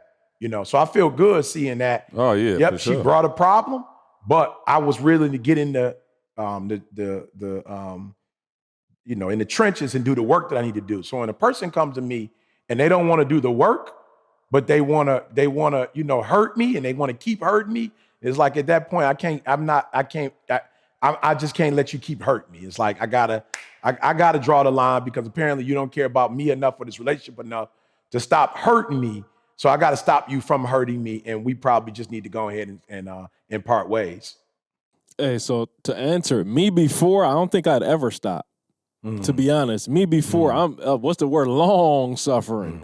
Like I'll take it because in my heart, I'm so empathetic. See, and I'm hoping that the next time is going to be the next time. You know what I mean? That's going to be the one. Like if I just do this one last thing, it's going to get you to do it. Now, they laughed at me on the ground school call this week. I told them, I'm starting at no. I'm not even letting you in now. And the reason why is because I know who I am, and I know my weakness is to hold on to it for too long. So I'm setting the boundary now way out. Like, no. And if there's by fair to God that it gets in there, I'll deal with it then. But as of right now, I'm not even trying to help. And that may sound weird coming from me, but I'm not trying to help. Sounds good coming from you. I love it. I'm smiling. I feel like a proud brother. Proud big brother. Hey, except for when I call and he ain't got time for me now. You know what I'm saying? That's when you took it too That ain't far. supposed to apply to us now, Carl. Hey, Carl, they try to change the matrix. I'm like, Carl, how'd I get lumped in with the basic cats? You know what I'm saying? No, with me though, see, I got like an outer circle, bro. And if you in the outer circle, you ain't even got one time. It's just a fact. You ain't even got dog. You ain't even. I look. Talk to me. What's the circles? Break the circles down to me. All right. So circles is pretty much if I just, if we just cordial. Like if I just, I might know you a little bit. You know me a little bit. Hey, what's up? How you doing? That type of thing. No, you have no right, no nothing to even cross that line with me. And do harm to me or do wrong or whatever. Then if you're in my inner circle, all right, relatives. And I'm not talking about, as I got an inner circle, then I got a nucleus. All right. So my nucleus, I need those people. My nucleus, that's my wife. My babies, of course, they're all small, right? I got children, and so I need them, my parents, my brother, my sisters, that's my my boys. I always say like if C, E, Carl, y'all do something wrong, you know what I'm saying? Now you in my nucleus. It's like, we got to talk this out. You know what I'm saying? We got to work this out. We got to talk this out, see what the issue is. And I believe because I allowed you to come into my nucleus, then we deserve to talk this thing out and see where's the disconnect, where's the issue. But if you were on the outer part, bro, yeah, okay, cool. You made your decision. It's just like that. And that's just how I have my thing. I kind of got it like with the police thing where you ever seen that yellow tape whenever it's a crime scene? Yeah, it's called the outer perimeter. I'm breaking it down. That's the outer perimeter, right? That's where, you can be out there looking at what happened. They got the yellow tape, but then you got the red tape. The red tape is literally, that is the actual crime scene. That's where the bullet casings are at. That's where the body is. Wow. Nobody can come into that area unless you're a detective or the first responding officers on the scene. But everybody else, you can stand anywhere outside of that crime scene, that inner perimeter. So that's my safe zone. That's what people get a pass at. Hey, Maul ain't lying neither, because I saw one person do Maul slightly wrong, and Camille tried for about 6 months to get him to say hello to my man. Maul was like, Maul literally is like, who? I don't even know who he's Hey, forgetting those things which are behind and pressing forward toward the mark. Yo, Maul, I'm just saying, Maul, and maybe this is another podcast, but people put so much emphasis on stuff and not your mental and emotional wellness, bruh. And so for me, that's what it goes down to. Is like, if you're not mentally well, and we're not even talking about like something medical, but like, let's just say you in a funk, bruh, it affects everybody. Like C said, it affects everybody. You know, like imagine me doing a conference and I'm beefing with my girl and I bring that stuff on stage. Bruh. And so for real, we have to protect our emotional and mental wellness. And then we have to train the people that are in our lives to do the same thing. We have to. So it's not about being evil or being mean. It's about you're not at your best when you're not. Like, why is the mind such, I don't know what you say, but like one of the most powerful and mysterious organs in our body, but yet it's the one we pay the least attention to. You know what I'm saying? It's like somebody will go clean their car and don't let you touch their car, or get insurance on their car, but they don't have no insurance or no a basic care for their mental and emotional well-being. It's just like, it's weird, bruh. But the thing that is the most important thing to us, we let people fiddle with it and play with it. And it's just like, you're not being mean because you're guarding your emotional well-being. It is what it is. Yeah. Because price going up. Oh, for sure. Yeah. Price going up. For sure. I got testimonials now, y'all. Price going up. I got testimonials now. I got proof in the pudding. Let us so know I ain't what's got to going play. on with Solo Creator Pro, Carl. Listen, we went through the first cohort, Yep. man, and then the last call that we did, let me just tell you, like, just hearing their voices tell me, I think I mentioned it before, people that never used the camera, never thought about being on camera, are now designing courses. And listen to what I'm saying. Courses in their area of specialty. Yeah. It ain't nothing like I'm telling you to do that. No. Yeah. I'm a nurse. I'm a lawyer. I'm a this. Oh, people need this information. So now I'm going to take what I just learned in 21 days, and I'm going to create content that can affect hundreds of people. So I'm telling y'all, if there's anything that you think that the world needs, and you are the person that has the information, we going to help you get it out. That's the simple. You know what's so funny, man? I'm sitting back thinking, right? And I'm like, dang, I'm looking at like what you learn from Maul, what people are learning from you. Like, do y'all know I could have saved my little $100,000 for college and just took about 4 different courses? Don't even play. And been a millionaire. Don't even play. Meanwhile, I'm in college, sitting in an astrology class, looking at the Big Dipper, sleep. Hey, careful though, Maul. Careful though. Careful. Careful. Only because without college, we wouldn't have met each other. So careful. I'll take that. And to my point. I want you to focus on here right now. Don't you worry about when you get home. You concentrate on this opportunity. You don't worry about tomorrow. You concentrate on this opportunity with all your might, with all your soul, with all your heart. We can't ask other people to take us serious when we don't show up. If we are emotional about our work, you can be emotional about everything else, but if you're emotional about your work, it means some days you're gonna do it, some days you're not. You have to show up. That's the most important part. Yes, and now to today's show. I wake up every single day. I am who I say I am, and I get what I get because I live in beast mode. Stop being gazelles. You're not average. You're not even good. You were born to be great. What's going on, world? Welcome to another edition of the Secret to Success podcast. I'm your host, CJ, joined as always by the Bayesian sensation, Mr. Carl Wesley Phillips. What's going on, y'all? What's happening? I also got Dr. Douglas Thomas in the building, just looking casual. I see the beard coming in. Don't look like you had a cut in a November. minute. I was in Cali. No I was shave in Cali. November. I was in Cali. No shave I November. thought you're not supposed to shave in November. No, you're not. I didn't know you was complying with that. You know what I'm saying? I I ain't want mad the at people you. to see it. Y'all don't know. E can grow a 5 o'clock shadow Yeah, by no. like I'm noon. talking about- This was 3 days. I ain't gonna lie. I shaved. What's today?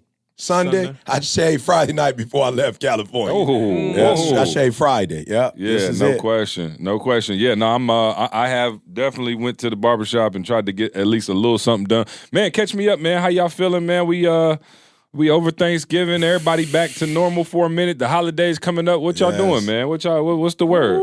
Chilling, bruh. Chilling. Cold chilling like a villain. Now, you know, I'm on the road a lot, see, so when I get a chance to chill, you know what I'm saying? I chill. So we going to be here all week chilling. You know what I'm saying? DD's, well, I'm going to cook. We eat at the crib first. I'm a pastor, so one of the cool things about being a pastor, I call saints who make the best mac, the best dressing, the best. Yeah. You know what I'm saying? Yeah. Candy at the best, and I just call everybody, ask for something. I make a turkey, bring all their stuff. Now, what I'm gonna try to do as a pastor, though, I don't try to be like those pastors that make them cook it and bring it to the house. It's like y'all doing the most. Nah, that's just a spoiled brat. So I actually go to their home, and then we See, watch that's the my line. problem with E. He don't take full ownership of the pastoral All the perks. gift. Yeah, I'm taking full. I'm like, look, go and bring the pastor Sunday dinner, clean it up for me, come through the crib, look out. You know, some of them pastors, man, they use their full pastoralship, and E don't use it. Nah, not the whole. And then Come on, bruh. watch the Lions lose. Oh, well, that's a And tradition.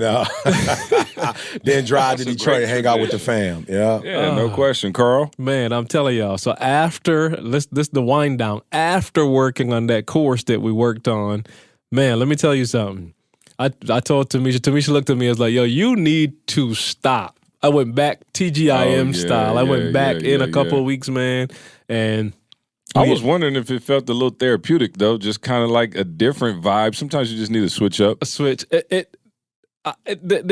Both. It had both impacts on me because, of course, you're going back. Like I told you, I had to go all the way back. We talked about it last week, all the way back into that creative space. You know what I'm saying? To really bring something from. We got content, but I got to bring it to life in a way that people can, absorb. Right. And man, I'm telling you, I went in. So good feeling to be able to create it. You And know to what I'm see the saying? response, of And course. Oh my goodness, It's got to be That's- crazy. To be honest, that's what drove it Yeah, because I know the yeah. impact it would have had. Yeah, on we talked people, about it man. last week, but Yeah. just to be able to have that done is crazy. So, we are off to a good start. I got a fair file though. Good. With the holidays coming up, we got a lot going on, right? There's Christmas parties, there's all kind of stuff. I want to know, maybe y'all wives have ever done it.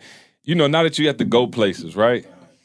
Like, verify that your wife can look at you when you come out ready to go to the joint and just say, "You wearing that?" I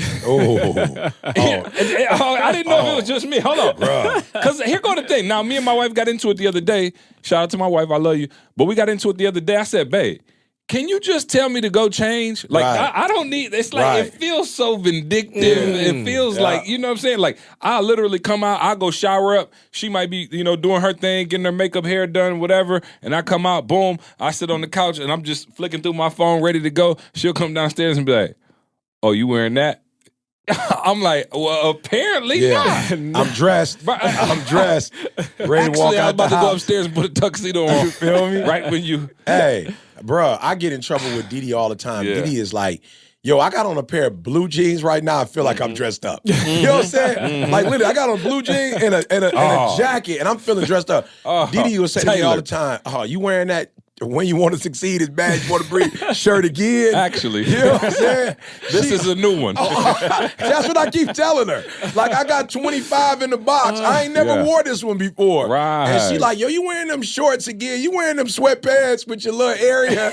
Like, are you doing that again?" And I'm just like, it's what you said. See, like, I got my hand on the door, Oh, and I'm bruh. about to walk out the door. You know Bruh. what I say to her? I say, "You know what? Nope, I'm not. I wasn't. I was actually about to go outside and walk around the parking lot and come back in. And come right back in yeah. and get my tuxedo on. Hey, be careful with your response because my response one time was, "Well, why don't you pick something then?" Oh. And that could That didn't go over that- well that- either. that- That went over like a fart in church. Absolutely. Not well at all. But my only problem with it is the question. Yeah. Why? Like, just tell me, like, hey, babe, it's something a little bit more formal than you probably thought we were going to. Let's switch it up. Just, you know. But I can understand yours.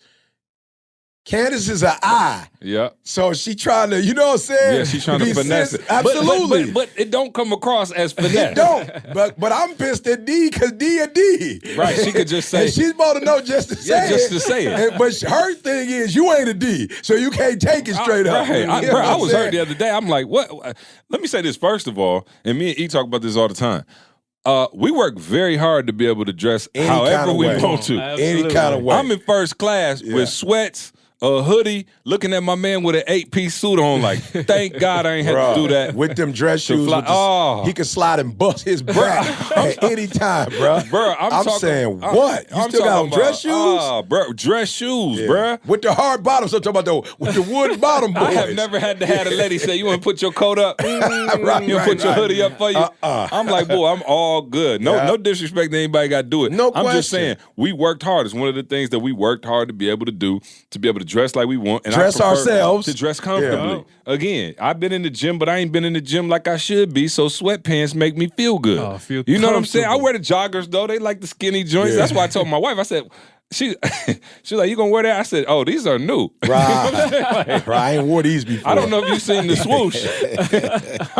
I never wore these before. These ain't the normal Burlington ones I usually wear. You feel me? You know what I'm saying? But shout out to Didi, though. I do want to, I'm going to use the podcast to shout her out, but she been getting on me about the homeless ministry. And I wasn't paying attention until I went somewhere far, and the dude got in the car and smelled like musk. And I was like, okay, got you, D. Got you. She was like, you don't wear no deodorant no more. You on that homeless ministry? I'm like, I just don't want to get cancer, right? But I promise you, I went somewhere far away, and they was funky. They was like musty, like I be. You know what I'm saying? Yeah. And you know, when your girl tell you something, I didn't really hear it in the spirit that she said it. Right. She was like, you smelling like you're homeless again. Like you're not wearing no deodorant. First it was no cologne. Now it's no deodorant. Like, listen, you smell it. Yeah. Let me tell you something. I'm willing to chalk a few years of life to be fresh out here. That's one thing I cannot do. I wasn't, but when I smelled my homie, I was like, oh, E, this what you smell like, E? This is it. Hey, I let you live when you went vegan for a couple months. I will not let you go natural to the point of where you stinking around me. It's affected the brain. I'm talking about musty. I knew when Didi would say it, I'd be like, ooh, I could kind of, but it was mine. Self-assess. It was the inability to self-smell. Hey, very, very random, but on this topic, has anybody, y'all use like bar soap or you just use liquid soap? Liquid. I use bar. You use bar or liquid? But I do. The Dove bar soap is still my favorite. It is cucumber. Joint that's fire. That's the exact one. But here's my thing. I want y'all to think back of using soap. No, I ain't tripping on that. A bar of soap when I was a kid, bro, I felt like it lasted a month. Oh, yeah, no question. Bro, a bar of soap, now you got about 3 good showers and that sucker's gone. Like, for real. You remember that hard yellow soap your grandma used to have? Bro, what was that? I don't know. Bro, and it would be this little, and you had to You still had to get it, because my grandma would put a new one out until that one was gone. It didn't even set up. No. It was just yellow. Like, what? It just stripped your skin. I think it was your like DNA. old school. Everything was stripped with that joker, bro. I'm so glad I got money and I don't have to use that no more. Oh, bro, I thought I was the only one. Yeah, shout out to it Cucumber had a little Melon. hump in it. You used to be like, dog. And that's why I don't wear deodorant, because I use Cucumber Melon. Yeah. Oh, you don't need it. You know what I'm saying? Man, let me tell you something. Back in the day, you needed it, man. Yeah. But man, I've been back at the gym, y'all. I'm feeling good. Trying to get that water intake. But I was wondering, have you ever been to the gym and seen somebody doing something that you didn't have a prayer doing, and you like, oh, okay, I'm not even. Much. So the other day, listen, I'm at the gym, right? This dude, he wasn't super swole, but he is, in shape. And I'm over there, getting a little cardio in, texting E my video. We trying to hold each other accountable. And my man is sitting, doing a squat against the wall. Bro, with like some 60-pound dumbbells squatting. Wow. And like, Yeah. I said, oh, yeah, no, I'm not. This ain't. It hurt looking at it. Yeah, no. I looked at him and I was like, bro, okay, you won. Like, stop. What are you doing? Like, bro, my man was squatting against the wall. So I was just like, wow. So, anyway, how's your workout? Just the people always want to know how to work out regimen. Take a look. Take a look. He's like, look and see. Yeah. Okay, it's balanced. when I'm not, because I travel, y'all, and there's no excuse, but when you travel the way I travel, it's a time thing. And then It's I'm an hurt. excuse. No. Here's where I'm Travel away, hurt. no excuse. Yeah, no, here's where I'm hurt. I flew But here in the comes other one anyway. night, got in at 7 a.m. and had to preach. So I was like, yo, I'm not about to go work out for an hour. I got to preach. Then after I preach, I had to drive to Fort Wayne, Indiana, speak, hour, get back on the road, come back because I had to be here for today. So watch this, guys. This is my new thing. This is for those of you who don't like to work out like I don't necessarily like to work out. The days that I don't get a full workout in, I don't get to eat like that. I'm just being real. The days I don't work out, Carl, you get one meal, salmon, vegetable, Balance it out. and you through, bruh. Because why? You don't need a whole bunch of food. You ain't doing nothing. Right. You know what I'm saying? Like you so what are you fueling? right. That's what I'm saying. What are you feeling? Sitting on the couch. So, but here's my other good thing is the days that I do work out now, I don't give myself an excuse to smash. I was gonna say, do you eat triple now? No. That's the day that I feel like, okay, E, you worked out, and if you don't eat, and if you don't eat late, you're actually gonna lose something. You feel me? So don't make it where you work out and then you eat, and then it's like what do you call that? Offsetting penalties. You ate and you worked out. So it's been going good, and I must be honest, this has been my best week in a long time in terms of doing both. Because I was like, E, do not disappoint yourself for Thanksgiving. And I'm not going to say it because it may not happen, but I'm going to try to be very temperate on Thursday and then Saturday when we do our thing at the church.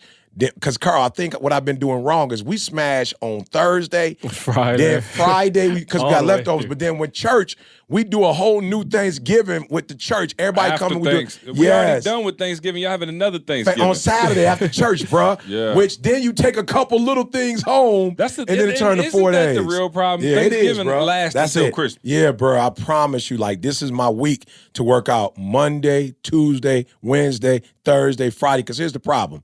At church, we're going to have a huge celebration. At church, we're going to eat. Then we're going to come back New Year's.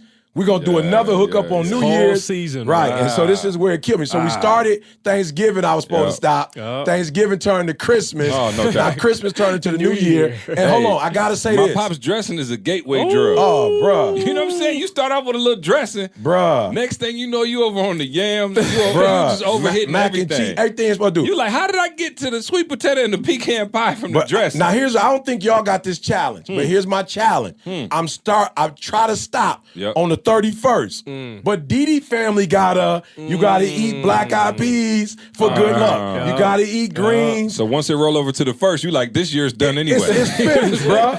But 2020 is a wrap anyway. Well, here's what I say to Didi though. See, okay, I get the black-eyed peas and I get the greens. We good. Just stop there. Why we gotta do macaroni and cheese? That don't got nothing to do with nothing. Why we doing dressing? Why we doing a pie? And she like, has it not been working the last few years?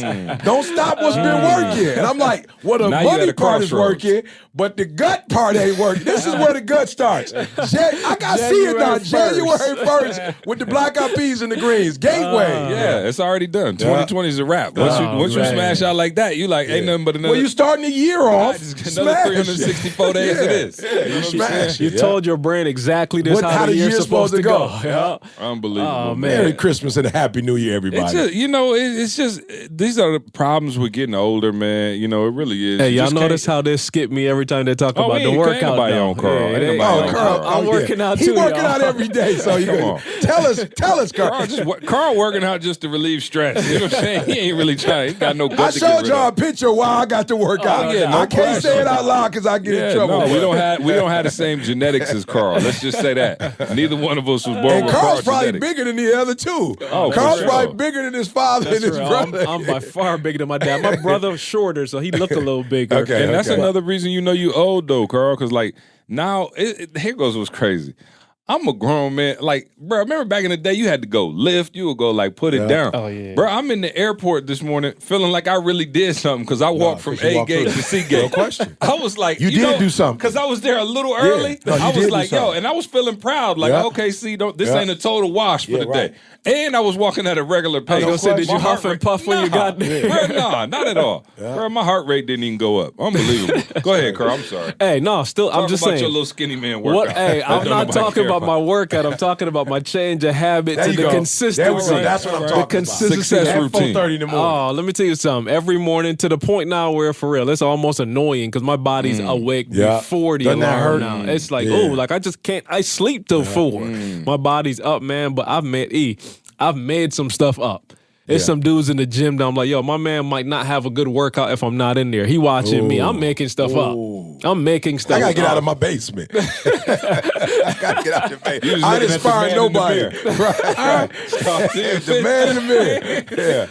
It's like it's an older population. I'm at the Y. It's No an older question, if you're at population 4:30 up in the there, morning. dude. That's a dude. Oh, for sure. Every morning I come in there, it's an older dude right there on the treadmill. He like, man, what's up, young blood? You good? Oh, I'm like, yeah, for yeah, sure, yeah. I'm Praise good. God. So I'm making up Praise stuff God. like, yo, Yeah. I'm about to mess my man day up if I don't get Yeah, in there. 'cause I'm he getting gonna in see there. you. When I tell y'all, consistent sleep, no sleep, it don't matter. The old cats at the gym, my favorite cats. Oh, though. bruh. Oh. Bruh, they don't be doing. It's a dude at my gym, old school cat. He look like Sinbad.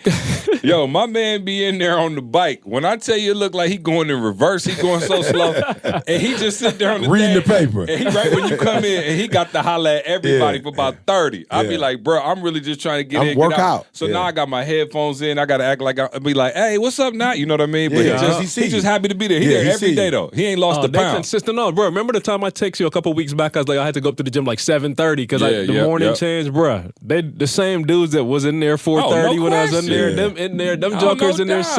7:30 now. Yeah. It Oh. looked like them jokers Early. had breakfast together. Oh, no It's doubt. about 4 or 5 of them. They just it's chilling. a real routine, man. Yeah, congratulations, though, Carl. It's been like, what, 3-4 months now? Oh, I'm talking about like literally since the beginning of since we came back from Barbados. You're talking about September, October, November, all the way through December. I've missed 2 days. Whoa. 2 days, and And the 2 probably days been out of was, town. I was gonna say I had to go to Chicago. That's the 2 days that I missed. Maul got a gym at his house though, so. But he had me up, going. Oh, I don't. You already know. I'm yeah, not you already fooling with know. Maul.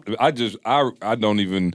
Maul Yeah. do like his routine. I'm like Maul still think he young. You know what I mean? So Like, watch this. I asked Maul like, "Yo, what's your routine? Like, which body part Stop. you do?" He said to me, "Oh, I do all of them every day." I'm like, "Oh yeah, I can't talk to you, bro. That's not even Let's But not I'm go proud of Maul for being a cop that didn't go the donut route. right." Yeah, You know, Yeah. because he could have went the donut I'm route. not. You know what I'm saying? I'm not mad at the donut route. I'm just saying you're not a cop, The though. donut you route ain't gotta is a good chase life. nobody. Yeah, you ain't got to chase well, nobody down. Neither did Maul. He was doing paperwork for the last few years. You know what I'm saying? Only thing he had to worry about was a paper cut. He didn't tell me that. He made it seem like he was still on the streets. All right. Do y'all want to do a podcast? Yeah, Or we do y'all- should. Let's go. You know what I'm should. saying? Carl and I always want to do a podcast, But I can't come in here. And you just make get us straight lead to- though. Yeah. Hey, it's like with the when you see those people go to court and they're like, "Yo, my man made me." Yeah. Peer We pressure. work for CJ, bro. He made us tell these jokes. We work for CJ. Peer pressure. Man, real quick, I wanted. So, E and I were texting the other night, and you know, I mentioned it on the podcast, and then Yes. I didn't even really realize, but my phone started blowing up, and I had mentioned the fact that Candace retired. Amen. And we're gonna call it retirement. Right. At whatever age she was. What was she? 32.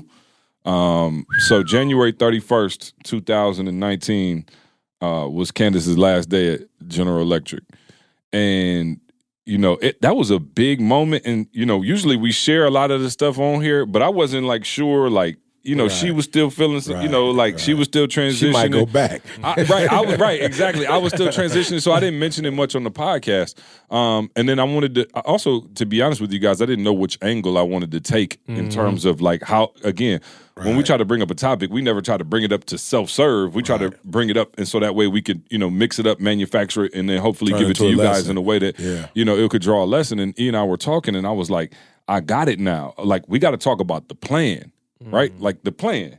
And so for everybody listening, I don't assume that everybody who listens to the podcast knows, you know, our entire journey or life story or whatever. But when we decided to leave Michigan State, luckily enough, Carl was still, you know, had, you know, some type of assistantship with Dr. Curry. E, of course, resigned. I resigned, and that's a good way to say quit. We can say quit on our podcast. We quit. But things just like in that area, we couldn't grow in that environment, right? And I think some of you know that. Again, the book should be coming anytime. All these things are done too. People keep asking me. I'm like, we just ain't put it out. Right. But there was a time we knew we had to make a shift, right? So we made this shift. So now Of course, I had some job offers that were super promising, right? Like Western Michigan basically called me and was like, hey, come run this program. We want you to do the exact same thing here that you did at Michigan State, blase splee. And we sat down and we talked about it, right? The three of us literally had a meeting at E's crib. And I said, all right, cool. Here's a couple of the options, right? Candace has got this job opportunity with General Electric. It's going to pay her some decent money. It's a rotational program. So which means every 4 months we're going to move. Right, like literally every 4 months. Well, 6 months at first, and then every 4 months. So that's Was New York the first one? No, Houston. Why do I remember New York so much? Schenectady. Oh yeah, we went there a couple Why times. do I remember Schenectady Yeah, we went so to Schenectady. well? Shout out to Schenectady. Yeah. We went to Schenectady a couple times, but we moved every 6 months, and then it turned into every 4 months as Candace kept growing in the program or whatever. So we ended up taking the route where Candace would basically be the provider, right? The only sole income of our house, why we chose to build the dream, right? And so for us, man, it got to a point where we were just working, and everybody knew we were working, but it was crazy for me, and I talked about it maybe at 1% or somewhere, but it was crazy for me because, like, everybody who traveled with their spouse in this particular program at General Electric was all wives traveling with their husbands. Yeah. Does that make sense? Oh, it does. So there's this like leadership program that she's in, this exclusive club, and there were spouses that traveled, but it was all wives traveling with their husbands. Yeah. So I was the only, and when I say the only, I mean the only husband traveling with his wife. And so people would, like, we'd have dinner parties and stuff like that, y'all. And I remember people used to be like, oh, so what do you do? And like try to explain to somebody what we did or what we do. It's hard enough now. Right. No questions asked. You know what I'm saying? We do so much, but even so imagine, 10 years ago now, right? This is 10 years ago, right? So we talking about planning, right? And I'm going somewhere. I'm not trying to tell you my autobiography. We're talking about planning now, but we had this plan in our mind, and I remember people would be like, so what do you do? What do you, and I could see their face, and they would be like, oh, are you here visiting Candace? Right. And I would be like, nah, I actually live. So Right. then when they find out you live there, they like, oh, okay, you don't work. Right. Like my man's just traveling from city, because they know how the program works. So they like, there's no Eating way hot you went Cheetos. from Houston to New York. Right, exactly. Of course, we had to go to Paris, France. Right. But at the same I time, remember all of them. It's crazy. yeah. Clear. At the same time, we had a plan. Right. And our plan was to be here. And I can remember my wife was going to work for 60, 70, 80 hours a week. That's no cap. That is full-fledged, 60, 70, 80 hours a week sometimes, and would just be working and sleeping, and like we were both just grinding. And it was a crazy feeling to have your wife paying all the bills, to have your wife, like you have to tell your wife if she working all these hours that y'all can't go eat where, hopefully she want to eat or buy what she want to buy. And it was this crazy feeling. And I remember being like, shoot, is the plan going to come to fruition? Right. And so you talk about years of this, right? I can't say how many years because it kind of gradually happened from there. But I say that to say, I remember telling my wife, yo, if you hold us down for this, because that's what allowed us to really do what we did. Like if there was no income, I would have just had to get a job and been like, okay, I could side hustle this or whatever. But the fact that she sacrificed and did what she had to do with no income coming in for me and believed in the plan, we were able to get right. We were able to get to a certain level. And I told her, I said, you do this for me and for us as a company, you take this L right now because I know you don't want to be working 80 hours at some crazy job, slaved up in the office, punching numbers on a computer. You do this, and I promise you, we will get to where we need to get to, and you'll retire, and that's it. And as I think matter of fact, I take that back. She was 31 years old. Wow. 31, and she was able to retire. And probably could have retired prior to absolutely. this year, just based on the financial setting. But I say that to say, life is good now. Yeah. And I remember, man, we had bought this house. We got this nice one-bedroom shack, right? No question. Let's not take this into 2020. I feel like God gonna rebuke us for lying all the time. We getting close. We still got a couple weeks. but I hope she doesn't mind me sharing this, but we got this nice crib. We having our housewarming party. And I mean, it's like, bruh, 100 people over there. Pool, grill going, everything. Wow. Music playing. I'm talking about everybody feeling great. We got all our family, friends, everybody coming over, celebrate the house, everything. And I go upstairs, and I'm like, where's my wife? I hadn't seen her. Wow. I go upstairs, and she's on her computer crying. Wow. And I was like, yo, what? Wow. And she was like, oh, I just feel so bad. I got so much work to do. Like, when I tell you my wife was goes hard, we would be at dinner. And she would, y'all know. I was going to say, abstraction. Yeah, straight up. This Like ain't she new. don't play. And it was at that moment where I was like, okay, I got to save you from yourself. Yeah. You know, but, and so she finally relented. You know, we had a bunch of conversations. Her and E talked. They prayed together, everything. And January 31st was her last day.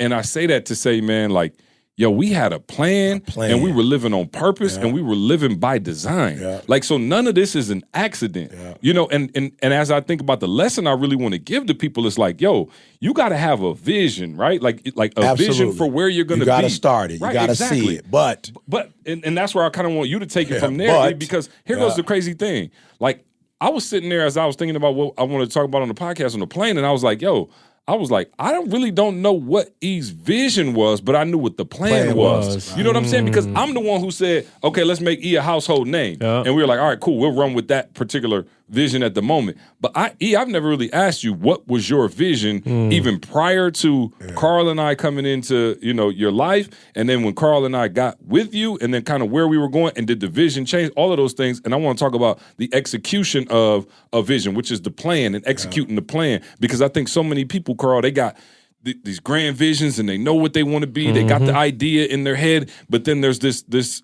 you know, space between, you know, conception of the idea and the plan and the actual executing and realizing your dream, where a lot of people get lost in that mix right there. And so E, I never really knew. You weren't the one to come in and be like, all right, here's how we're going to do it. We're going to have this big office. We're going to be doing a podcast. We're going to be doing conferences all over the world. You know, it was never that. Absolutely. But we still got here. Absolutely. You know what I'm saying? So if you can kind of break down that. And I want to make sure, don't turn this off, because you're thinking this is the completion boy, and it's not.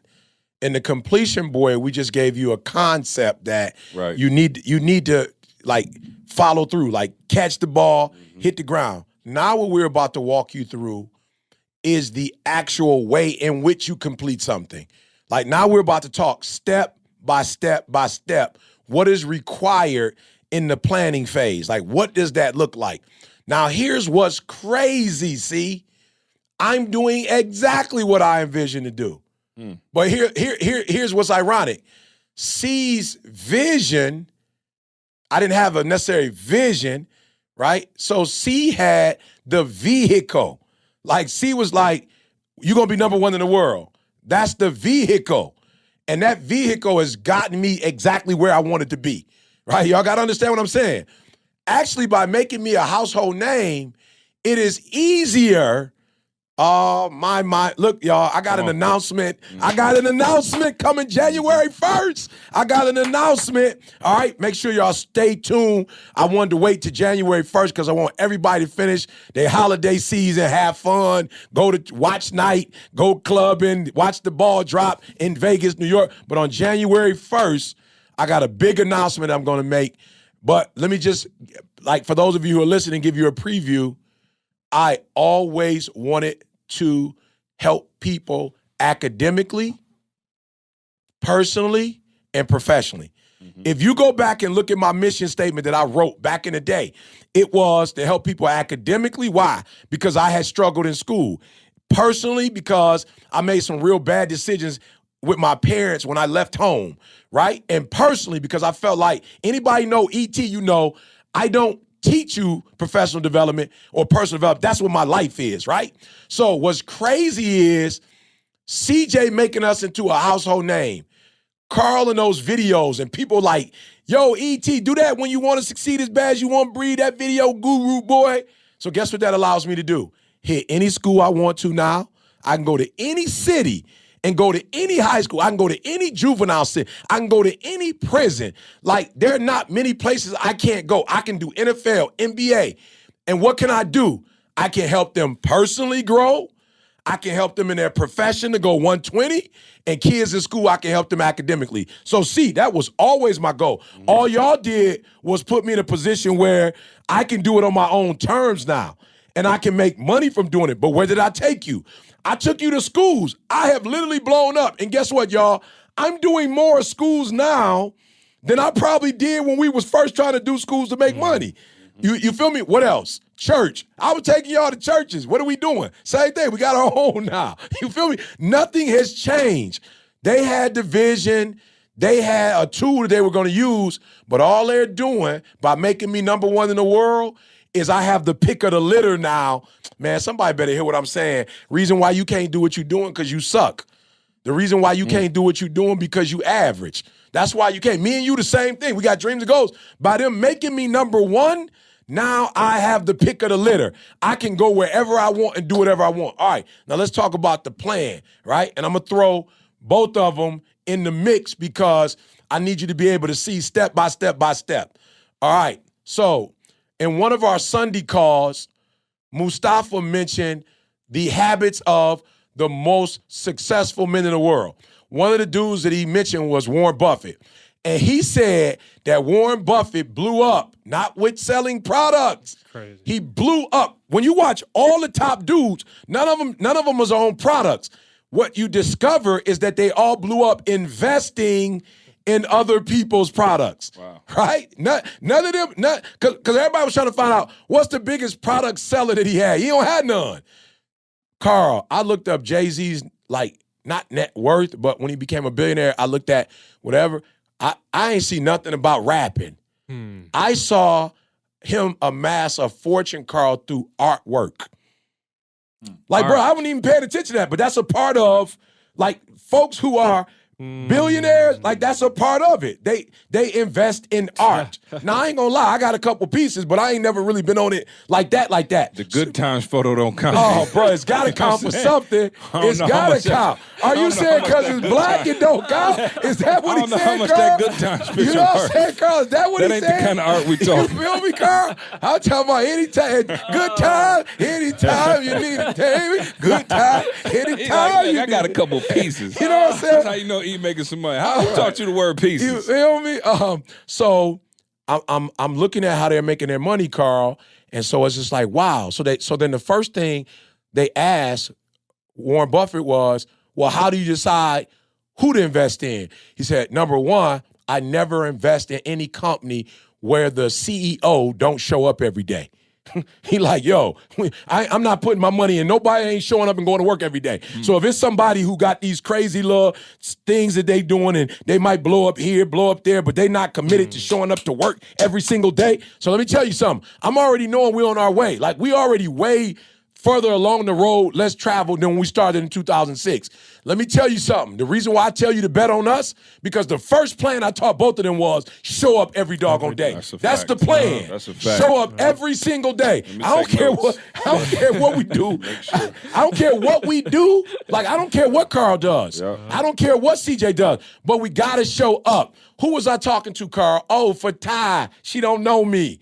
So Fatai told Didi she was hurt. Didi said, what happened? She said, I stayed up all night putting up this slide presentation for ET, and then he got on stage, and he didn't use any of it. Now listen to me. If the one thing the fellas would teach you that I taught them was, we don't know what people need every day. We don't.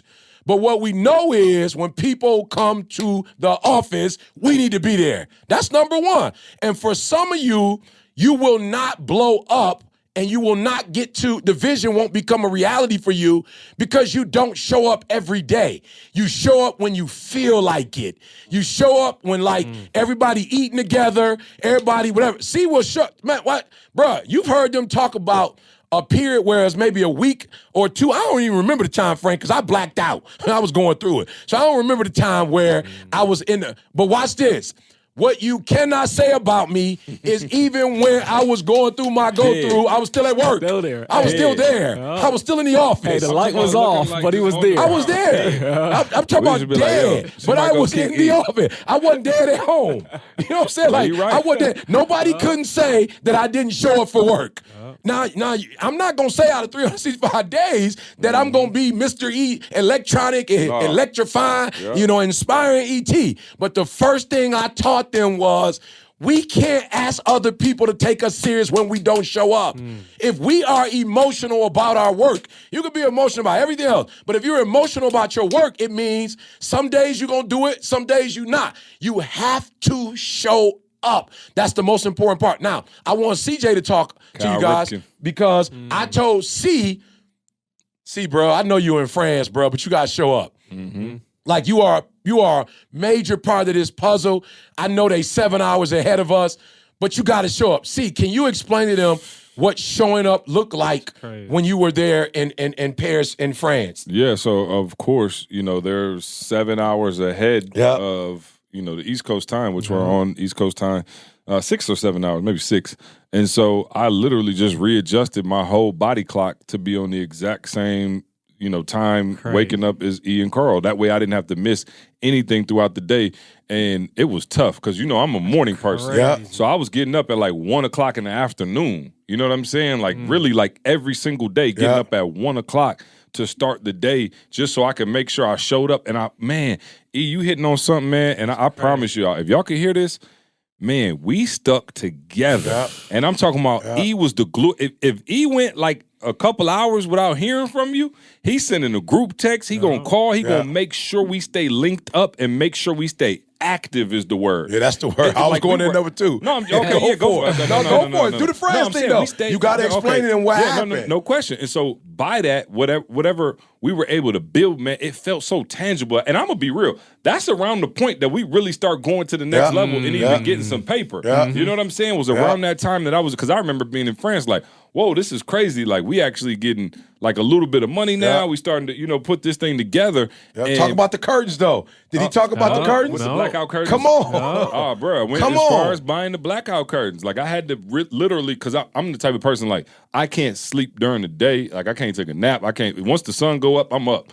And I bought the blackout curtains. Yeah. I mean, it was like pitch dark in that room. I would set my alarm for 1 p.m. and wake up like it was 6 o'clock in the morning. So and let's go a step further. You had a wife who's working on that schedule. You had to sacrifice some of the time with her, no too. question. It was a sacrifice altogether. But that's my whole point of this podcast is like, there was a plan. Yeah. And some of you in trouble with your wife because there's no plan. There's no plan. So Candace never got irritated or frustrated. Yeah. Because every single part of the plan she was in on, and she watched the plan unfold. She watched this like, oh, okay. Like, imagine what staying active did for us now. Yeah. When she would come home, she looking at pieces of paper, stuff written all over on the it. place. She's seeing me on the phone, her DD teasing me and E about being on the phone. I'm calling Carl sending back emails. She see me working. She see my stuff up. She see I ain't turned on the TV. She see that I'm not just walking around Paris looking at the Eiffel Tower. Yeah. She like, oh, okay, he's on the grind too. This is a part of a plan. Yeah. And a lot of you got into a point in your life where you just been running around like a chicken with your head cut off, and your spouse or your significant other or whoever else in your life is not taking you serious because they don't see the plan. That's it. And here's the crazy thing. They don't even need to be in on the plan. That's it. No. They just need to know that you have a plan and that you're executing. Yeah. So can't listen, I promise you, I told y'all this. If at any point Candace would have been like, yo, how long you gonna chase this little stupid dream before you get a real job? I'd have been like, hey, Carl, I love y'all, but hey, my wife getting tired of this. Like, it's not working. But I made sure she knew the plan and she was in on the plan, and I saw the plan all the way through. So that's why the retirement was big for me. Bruh, we come from the Midwest. None of us are the type of dudes that's like, oh, my wife can't work. You need to be at home with the kid. That's not me. I ain't never heard of that. Yeah. I'm telling you, she was worked. I'm telling you, she was getting stressed out at the job. You know what I'm saying? The higher she started going, she got people above her, she got people below her. Like, I'm seeing you're not happy. So I'm just saying, and I don't care if you come home, you can find another job, you can start a nonprofit, you can come back up to APOC and preach with E every week. Get it. Right? Exactly. I don't care what you do, but we won't live unhappy because we don't have to anymore, because the plan now has been seen through. And I'm telling you, man, the crazy thing about having the vision, E, and then taking action is, it's like the way you design out the plan, right? Like, I'm gonna show the camera here. Y'all look at the YouTube if you can. Okay. It's like a straight street. Like, so it's like from right here all the way to Carl. And in your mind, the plan go like this. And you like, bet. If it go like that, we good. Fire. The problem is the plan is never gonna do that. The plan might be all the way at the ceiling for a minute, and you like, yo, this is backfiring. It's still working.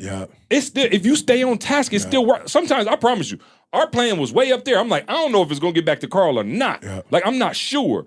But when you stay active and you stay committed to the larger vision, we eventually got back to, now it looked like this. It sure enough was up and down. It was sideways. It might have even felt like it was going back for a minute. But eventually we got to that particular place that we always envisioned. And I think people get discouraged when you start off on the plan and you like, yeah, we rolling. And then, and you like, whoa, it don't look like I thought it should look. Abort. France took my France took the sail out of my. Oh no, wind out out myself because the sails out of my window. All of it. Because when he was talking about Schenectady, Houston, that was one thing. Right. But when he said he going to France, different I'm time like, zone, bruh, everything. that's just like, They tried to send us to Tokyo or something after that. I shut it down. I said, bruh, no, I remember that. I remember would that. not be doing that. Send Bruh, us back to Schenectady. France. I had never been to Right. France a day in my life. I was like, France, this is going to disrupt. That's just like, you got a big three, Right. and one of the big three, like, yo, I'm out. I'm going to play for somebody else. You like, bruh, our whole, I mean, you saw it with Golden State. You lose one player, you lose another player. gone. I think they like 3-12 no right question. now. You feel me? And so C was leaving. I was like, yo, I don't know what we going to do. So I want to bring Carl in here because what happens is I never forget. So Carl was he didn't understand my plan, right? So we show up every day. We just do some work. You know what I'm saying? And folks like, what is going to like get us? anything. Yeah. And we didn't even know what the work was. We didn't know what the work was. But what I said was, there's no way you can come to the gym and be lifting stuff and not something happen. Right. So even if you lifting something and it don't work, you feel what I'm saying? Just come to the Something gym, is just do happening. something. Oh, If you get on the something was happening. treadmill, No if question. you pick up some dumbbell, like no if you question. do pull-ups, And I can't- didn't even understand that that's what you was doing at the time. That's the crazy No, thing. right. That's and real. that's what I said. Y'all Carl got didn't a picture of this. understand. We were going to the office. I'm talking about we ain't got Every no day. contract. Yeah, well, nothing. We have no money, And no we go nothing. to He'll be like, 7:30, yo, 8 o'clock. He'll Yeah. have a whiteboard up there. Just like, all right, Let's go. So, BTC. Let's Bro, go. I'm talking about we were just going. Let's go. Go ahead, Carl. Yeah, corporate. No, you won't Yeah, finish. no. So I'm saying I'm gonna let Carl speak to both. So he actually did the same thing. The first thing he wasn't pleased with because he couldn't see what it was doing. But the one thing it was doing for me was checking him. So by making him come every day and be active, and especially giving him something to do where he didn't even understand what he was doing and then see the benefits from it, the fact that he kept doing it was an indicator to me that he needed to be on the team. Like, you got to understand what I was doing. I had other people I would tell to do stuff, and they couldn't do it. They wouldn't get it done. So I'm like, okay, I'm not the greatest leader in the world, but I asked you to do something, you couldn't do it. Check, you out of this joint. You know what I'm saying? I asked this person to do it. They got 3 things out of 10 done. Check, you ain't supposed to be here. I asked Carl to do it. He murdered the plan. He murdered that joker, had that sucker sweet. He just was hurt because in his mind, It ain't he work thought it out. was supposed to be a camp when it wasn't supposed to be a camp. It was him being tested by God first, himself. Not the wax on, wax off. Oh, no question. Wax on, wax out. I said I wanted to learn karate. You didn't teach me. Keep doing camp flyers. You know what I'm saying? Keep doing campfire. All right, you ready now? Technology. Can you do a camera now? Can you push the camera now? So, Carl, I just want you to talk to. You But gotta. you really knew that at the time, I though. knew it. Y'all gotta understand. Okay, because if you did, you really legendary. I'm not sure how I feel right now, though. I think I'm a little pissed off at you right now. You didn't know you was a little said- pie. Yeah, right. But I'm saying, we did it to everybody. Think about it. I'm not going to call no names. Think about all the people we had, not just Carl, other people who was calling meetings, Oh, no who was question. putting stuff together, who was struck, but they couldn't stay. And a lot of you think that the work that you're doing is as important as the character. No, the character development is just as important because it's not about just playing, but who's the team that's playing. So I want Carl to talk about, like, the time frame, because he did the camp boy. What were you doing? What did that look like? Because we did leave about 5:30 every day. And then you start doing videos. Same thing, you coming in. Carl, let's talk about what time did you come in? What were you doing during the time frames? Did we take breaks? When we took breaks, when did we take breaks? He didn't laugh because that didn't even. What was that? Right, but I still got to throw it out. So let's talk about for you what did the plan look like? Before you go there, let me say something. He was so committed to this plan. He went over and got us some office space in the sweetest, because we was, I'm talking about, That's right. we started off in the projects. I'm talking about we were in Now the we're moving PJ. on up, moving on He up. went over there and finessed us a spot, and talking they about was like, "What are y'all?" conference room. Remember they had all kind of Sprites and They had- Coca-Colas, Yeah, they and had snacks and snacks stuff. in that Yeah. joint. Oh, we Office were like the space. Beverly Hillbillies in there. Yeah. And the crazy thing is, like, we didn't even. They were like, "Yo, what do y'all need it for?" He was like, "Just to meet." Like a sweet meeting space. Sweet mean space. Anyway, go ahead. Go for it, Carl. Man, so my very, very, very first assignment was I started hanging around, and it was a trip to Cali that y'all had. Y'all had a squad of students. MBBC. It was a trip to Cali, and it was like, yo, how we getting to the airport? And everybody just kind of turned and looked at me like, yo, you got a driver's license? I'm like, yeah, I got y'all. And literally, that was my very, very first job. Just take the team to the airport. So I think I passed that one good. No Barbados lefts on that one. Not early. The Barbados left didn't come until he was part of the family and comfortable. He got comfortable. He felt back at home. Yeah. He was in his natural, not an adaptive. So while in Cali, the assignment that he left for me was like, man, I got this idea of a summer camp. Yeah. Like, man, like forget. And again, back to it's kids. We're going to educate kids. We're going to work on them. Same thing again. And now I got Jalen doing it. Same thing. So we got the church spot that we were at. We were going to use that. We were going to use some of the members of the church to be like coaches, facilitators, whatever.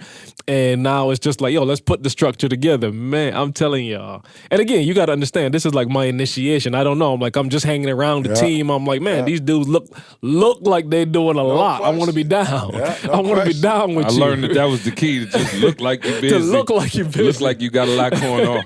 So, and I tell y'all, man, like in serious, like I went in, like I'm talking about, like literally, I'm talking about flyer for the camp, put the whole structure together, and he didn't really give me no structure. He just gave me like a date. I think like, yo, we'll do it August 17th, whatever the date was. Whenever they get out of school. Right. And I'm literally like, all right, it's going to be a 2-week camp. Like, yo, we're going to run this. I'm talking about a whole schedule together. I got the coaches intact. Like, I'm talking about, like, I go to the length of emailing every church, every YMCA, every Boys and Girls Club. I'm talking about emails. Free.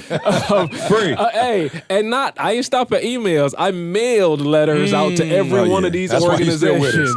Every single one. It's a letter. So, I don't know how I don't think I forged your signature, but it was some kind of signature on there. Like we doing a summer camp, like starting up. When I tell y'all, like, it was probably a week later y'all came back from Cali. I had not one single response. Yeah. Not a single email back, not a single letter back, not even a letter to say that I got your letter. And then he wondered why we didn't do the camp. Not a single response. No question. And I'm like, so he's coming back. C's coming back with a team, and I have no idea how I'm going to tell this. Like, again, y'all know me now as an S, and I don't deal with conflict well. So I have no idea how I'm going to break the news, like, because I'm taking full responsibility. Like, yo, I did as much, and I'm trying not to do the excuse thing. I know he ain't no excuse dude. So how do I present this? So I'm like, well, either, and I'm stuttering through it, the summer camp idea thing, man, it was a sweet idea. You know what I'm saying? Like, appreciate how you put all that. I ain't heard nothing back from nobody. And it was literally like probably like a 10-second conversation. He was like, oh, okay, cool, all right. And literally just shifted and on to the next thing. And I promise y'all, I was confused. It probably took me a good 2 weeks to be like, all right, my man about to haze me for real. This, like, it's something behind this. Like, he watching, it's something. He about to go back and email all the churches to see if I said what I did. But it's something to it. And it was nothing. It was like, all right, you did what you were supposed to do. Let's move on. Let's move on to the next one. The series of decisions that you've made to get you here, right? So, but there are opportunities, and we've been talking about this over the last few shows. While circumstances affect all of us, there's nobody else that can or will take responsibility for your life. So I'm telling you, do something to improve your circumstances. Do something to help you advance in your career. Hey, so listen carefully. You can achieve your master's degree while balancing that home life, that work life. Start earning today, guys. Go to ashford.edu. Go to ashford.edu/success. Once again, start earning your master's degree today. Enroll now by going to ashford.edu/success. And so I want you guys to see that we had a plan. We actively worked on the plan daily. So we didn't necessarily know exactly what to do, but we knew we had to do something. We started in the morning. All right, we didn't get up at noon, wasn't at 1. We would get to the office no later than 8 o'clock every morning. We wouldn't leave the office to at least, the earliest we would leave the office is maybe 5:36. At 5:36, why? Because Didi was working at the time, so Didi wasn't getting home at 5 o'clock. So I was like, we get to the crib by 6, we good. We spent the majority of 8 to 6 working. No, listen to what I'm saying. We didn't spend 8. We tell more jokes now. I didn't even know C was this funny back in the day. I was broke. I was serious. I'm just being for real. I'm just being for real. I'm not playing. I didn't know C was this funny back then. I was going off on folks. I promise. You feel me? I was letting cats have it. So you go 9, 10, 11, 12, 1, 2, 3, 4, 5. So we say we leave 5:36. So we literally worked 9 hours a day on the plan. We didn't take off. We did a lunch. But I'm going to be real. While we were walking, we was probably talking about what we was going to do. Never a break. Right, we'll never break. We came back. So that's the other thing. We never turned it off. At least when we were together, we never turned it off. Can I tell you something? I remember CJ's grandma died in the process. I had aunts to die in the process. Carl has had family members to pass in the process. A lot of we had cousins in jail. Children in the process. Yep, children in the process. Folks got married in the process. Like, it was a lot of stuff that happened. But can I tell you what never happened? We never stopped. Like, we never stopped. And we barely pushed pause. We went with C, the visitation to his grandma's house. We went to the funeral. I promise y'all everything we love. We was back off to work again.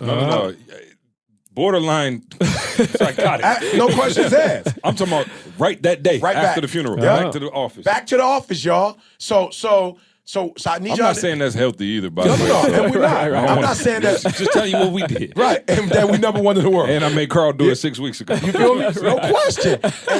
And the product that we're going to get is going to be phenomenal. Here's the crazy part.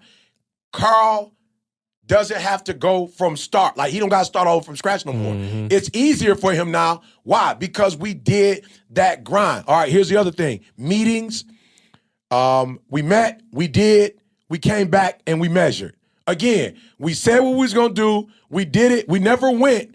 Do we have the resources? Are we the best people for it? We never second-guessed ourselves. We never went back and forth. We always, okay, here's the plan. Okay, we went out and did the plan. Okay, we came back and measured the plan.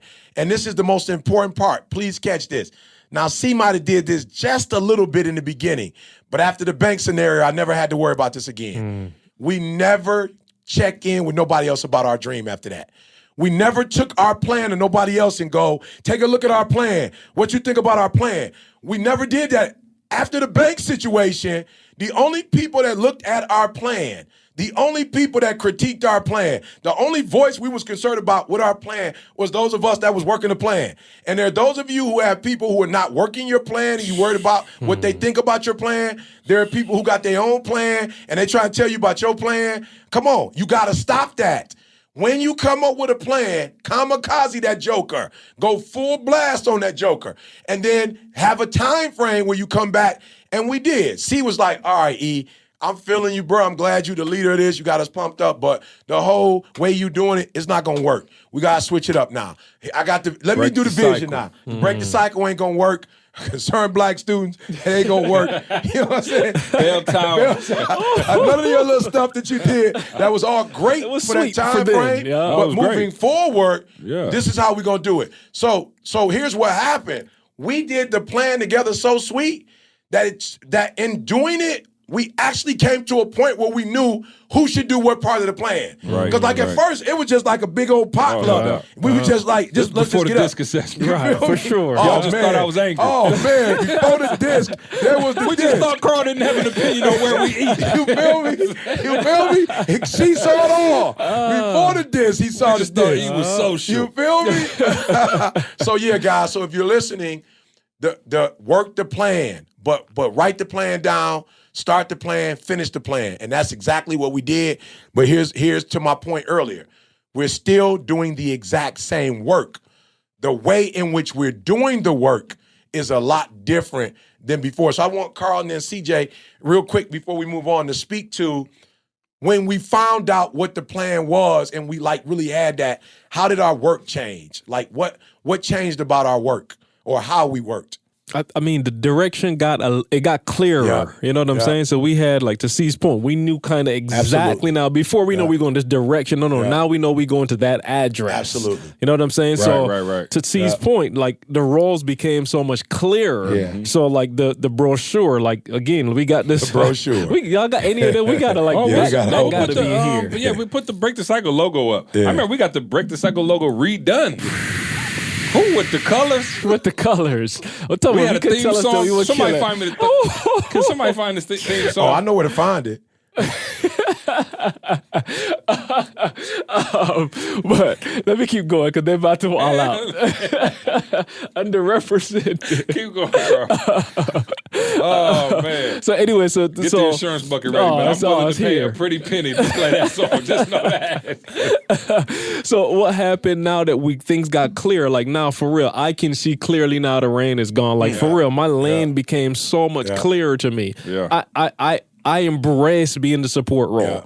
It's not a problem Before if we C even knew needs what it something, was. right? Yeah. We didn't know what we were doing, but before whatever C need, E need, like yo, call, I got it. E still takes us to 3 o'clock in the morning, no question. and I'll be honest, I might not get it at 3, but I went to the bathroom at 4:15, and I saw and I responded immediately, like you know what I'm saying, like oh, that's something that I gotta do. I'm on that. C took the same position, like oh, this is something that I have to own. I got it, and literally it stayed on the path, man, to the point of where we are now. Yeah, so that's a good question, Ian, as I'm thinking, just trying to recalculate. Yeah. So what, going from break the cycle, right? What going from that to then saying, all right, cool, we're going to make E a household name. As I look at Carl's shirt and see the logo, and I look at your hat and see the logo, it narrowed our focus so much. You know what I'm saying? Like we were so broad, and Carl, you kind of said it. I'm just restating it, but like we were so broad with everything. It was like a company. It was a consulting company. We didn't really know exactly what it was, but when we said, okay, E household name,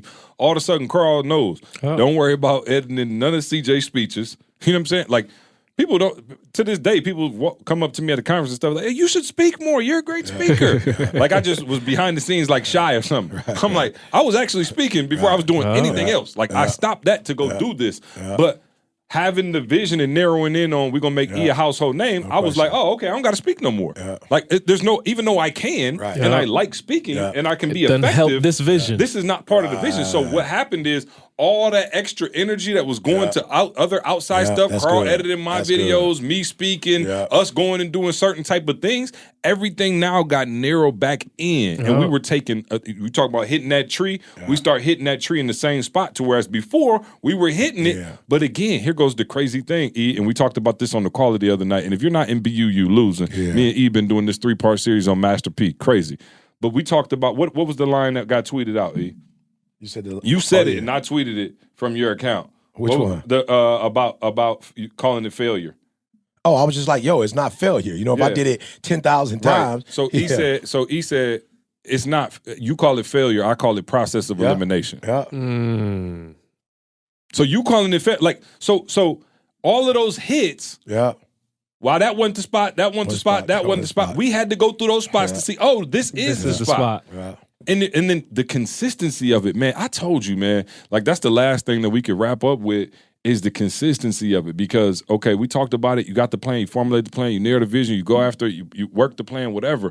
But it's like, I feel like, man, people fool with us if for no other reason. We just been doing this. Like, yo, it's the same people. It's the same people. Carl got a couple more little grays. I got a gray or two. He ain't shaved in a while. You know what I'm saying? Since 2009. But you know what I'm saying? I'm saying it's the same vision. It's the same goal with the same people. And man, you switch up hustle so much. You know what I'm saying? Like you switch up. It's like, yo, stick with a plan. Like see the plan through. And I think this is the process of just seeing that plan through. And so I think the consistency. Patriots, man. I just think when he said that, I'm just thinking Patriots, the owner, the coach, the quarterback. You know what I'm saying? It's just like what that consistency will do for you is you don't have to keep starting all over again. You could be, but here's to C's point, I just want to make sure I get this point too, because I asked them how their work changed.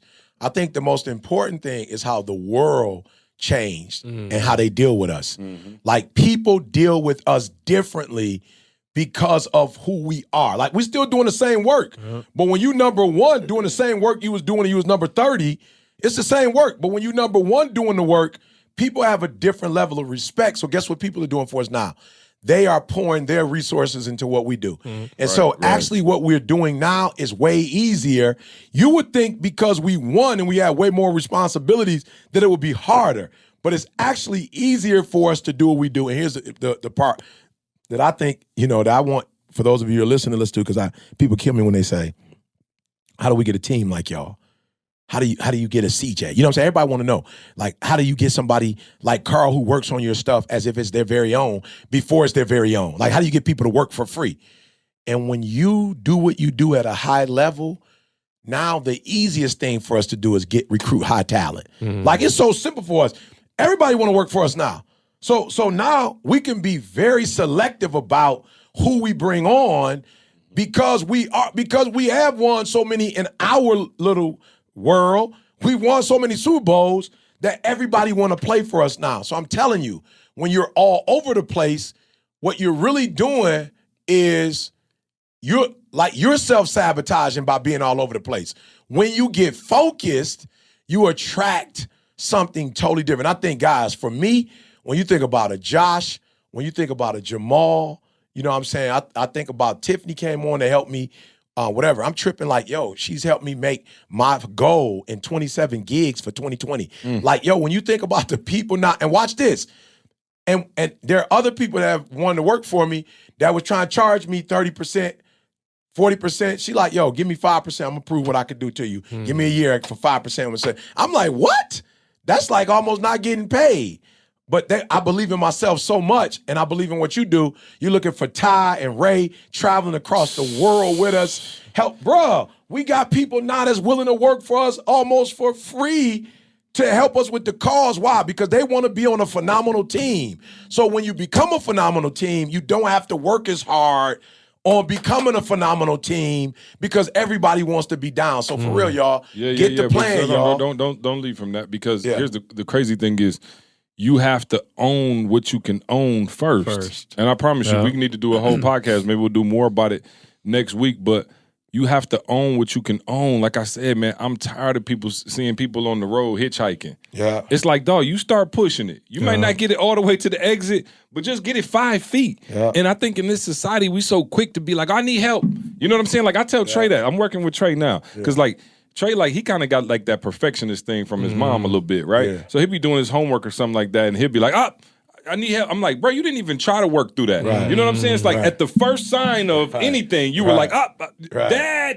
And he like, I'm like, yo, he got access to you. Right. But I'm saying people do that as entrepreneurs. You do that in your own personal life. It's like, as soon as you see a roadblock, it's like, did you try to get through that? Yeah. It's like, dog, don't call me at the first sight of trouble. Yeah. Like, yo, work through. How many things did we work through just on GP?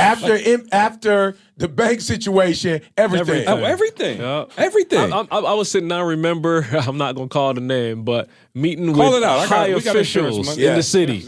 You know what I'm saying? Like, I remember walking into the offices. You know, he said, we got money, go for it. You got a couple properties. Go for it. But I remember walking into the offices of high officials in the city, and we just looking at them like, wow, okay, so like this ain't going to work. This is not going to work. Let's go back. Let's go back. We sat down and listening to them as like, this is not it. Bruh, now you got me on one because I'm not talking about somebody he's not even talking about. Triple J. Oh, that's who. I meant the combination of them. The whole combination. I'm talking about we used to be up there. I'm like, dog. Hey. And this podcast is brought to you by Organifi.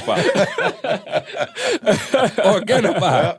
Do you like health? So do we. Yeah. Go to Organifi.com. Appreciate y'all listening, man. Y'all know Organifi is our sponsor of this podcast, man. ORGANIFI.com. Use the promo code SUCCESS to get 20% off your order. Listen, superfood, green juice powder. You go there for all your health supplement needs. They got everything, all right? We rock with it daily. It's an important part of our nutrition. It's an important part of our lives. Our families on it.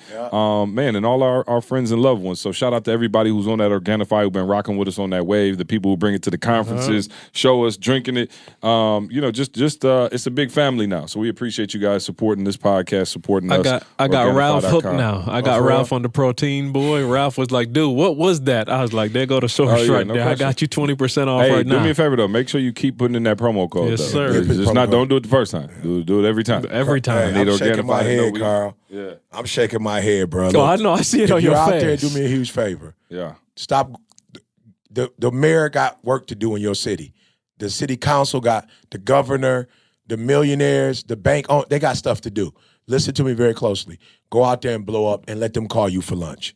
Like, make sure you hear what I said about our plan and how many hours we put on our plan.